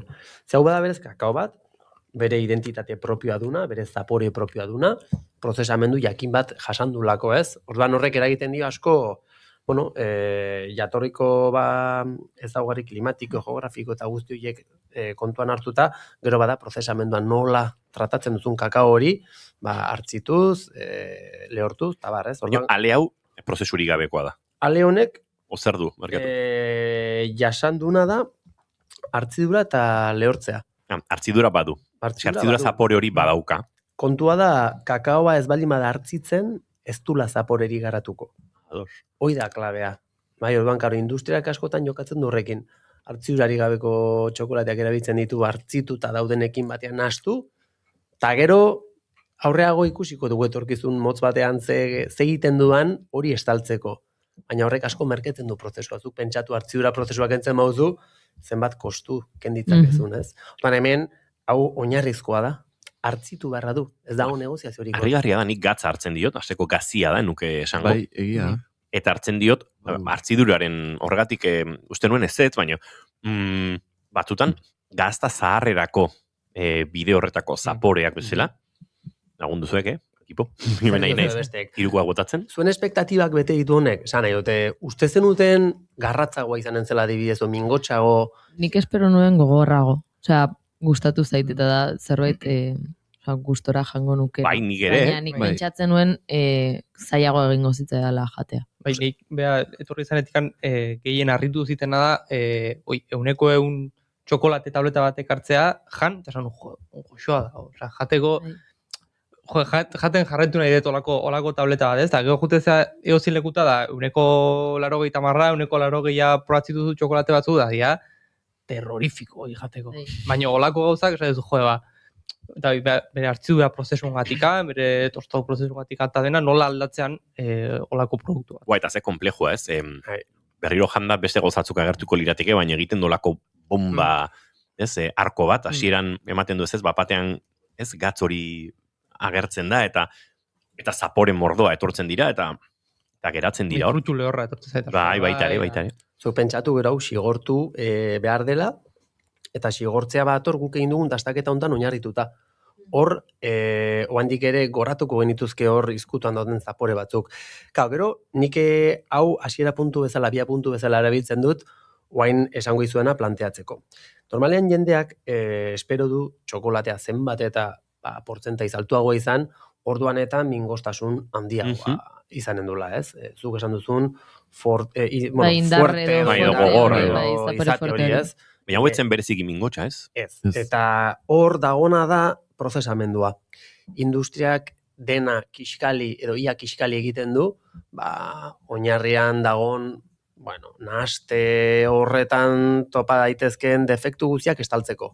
Kafeakin egiten den bezala, kafea ere torrefaktatu edo gainxigortu egiten da. Eta hori da dena estaltzeko. Honek ez dunez horren beharrik, eta kakao monobarietala denez, kakaoaren propietateen gainean xigortze prozesua erabakitzen baldin bada izatea temperatura eta denbora jakin hontan, kakaoaren propietateak errespetatzeko, kakaoa gaia ez da mingotxa. Mingostasun hori sortzen da kakao industrialetan, eta hau entzulandako aholkua da, ia erre egiten dutelako. Orduan, karo, portzentai altutan, oandik ere mingostasun kantitatea handiagoak topatuko ia, geroz eta azukre gutxiago dagoelako hori estaltzeko. Eta, karo, hemen topa ezakeguna justo kontrakoa, Landerrek esan dakoa, euneko txokolate bat, kakao esterik ez duna, beste osagairik ez, adibidez, eta, Eta ze hau zaporea utzi digune. Ze zaporea, ze retrogustoa, ze... Oso atsegina. Nik oraintxe hau zaporean badut kafeon baten antzeko puntu bat. Badago zerbait hor. Ezkenen txokolatea bai ez da bakarrikan zapora baizik eta sentsazioa da bai. Asko sartzea sentsazioa. Ez oen janduna bain esan dezuna, ez kafe baten antzekoa dakat...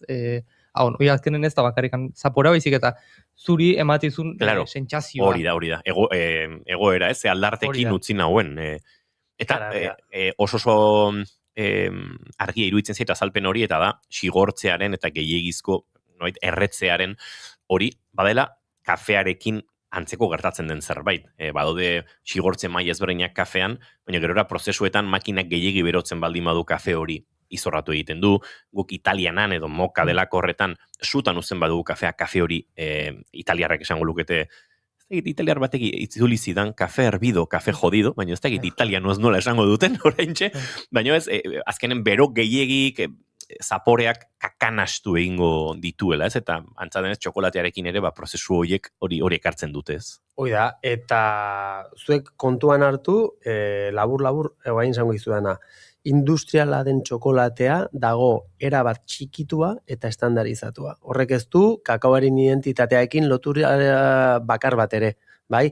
Ze kakao pila nastuak daude, oso prozesamendu maila desberdinetan, defektuak ere egon daitezke hortartean, eta hori dena estali egiten da ia errez. Bintu barrak justo kontrakoa egin nahi du. Kakaoaren identitatearekin lotu nahi du tableta, eta horregatik alik eta gutxien ikutzen da kakao bale hori, alik eta gehien zainduz. Bai, hor oso intentzio desberdina daude. Xabi, 5 minutu geratzen zaizkigu eguerdik 12etarako, beraz, zuk orain ja autoefizienteak egin barrituzu, norontze egingo dugu bidea orain? Begira, Taiwan ikutu barko genuke, zori bada berez tree to bar, lehen esan dugu bean to bar. Tree to bar da, kakaoa landatzen duen pertsonak berak kakao txokolatea sortzea. Eta hau bai badela, bean to barra arraroa baldin bada lortzen, hau hendik arraroa. Nola da hitza? Tree, arbola? Tree to bar, ok. Inglesa... Ez da segi ez be. Etxarri aranazkoa da. Nire eman herrikoa. Bueno, ez da git inglesa euskera ederra duzu behintzat, hori esan beharra dago. Tree to bar da, hori, metodologia bat, oaindik ere idealagoa. Ez da inor tartean, txokolate horren ekoizpen katean, bai? Orduan, hau toki berean egin da. Eta hau, txokolatean munduan, ez da ia inon ere gertatzen. Txokolatean nola dastatzen da, laburrean esanen dizuet. 5 entzumenak erabiltzen dira. Bai, berez luze ibiliko gineatek hemen hori komentatuko banizue. Labur egiteko eta etxean ere entsaiatzeko usaintzeaz gain, eta kolorea eta gauza asko begiratzeaz gain, idealena da txokolate bat modu gourmet batean edo dastatzeko ahoan sartu, urtu eta sudurretik bakarrik arnastea. Ze txokolate hauek ez dute gehigarririk. Marrubi zaporea baldin badu ez da marrubia dulako. Da txokolateak hartziduran sortutako metabolitoak ditzen dira, molekula batzuk askatzen ditulako, urtze prozesuak aurrera egin ahala, eta molekula horiek autoemateko modu bakarra da sudurretik arnastea eta burmuinakin konexio egitea. Eta benetan, sensazio oso realak sortzen dira. Badirudi, osagaiak baditula txokolate honek kakaoaz eta azukreaz gain. Ez da, hemen magia bada, txokolate honek hasieran gozo puntu bat dula ikustea eta bukaeran azido bilakatzen dela.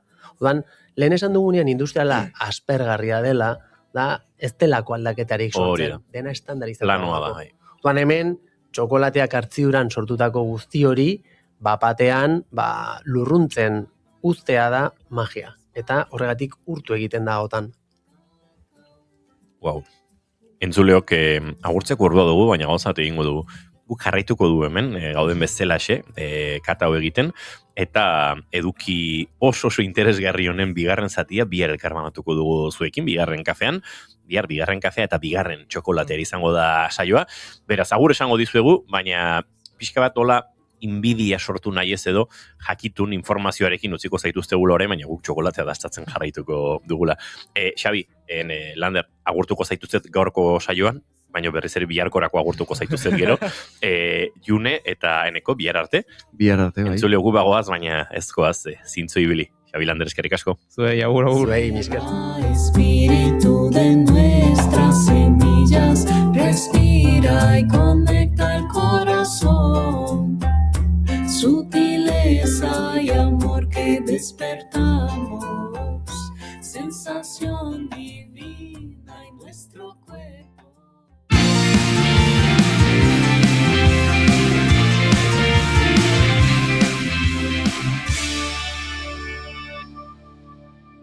Keep calm and bigarren kafea.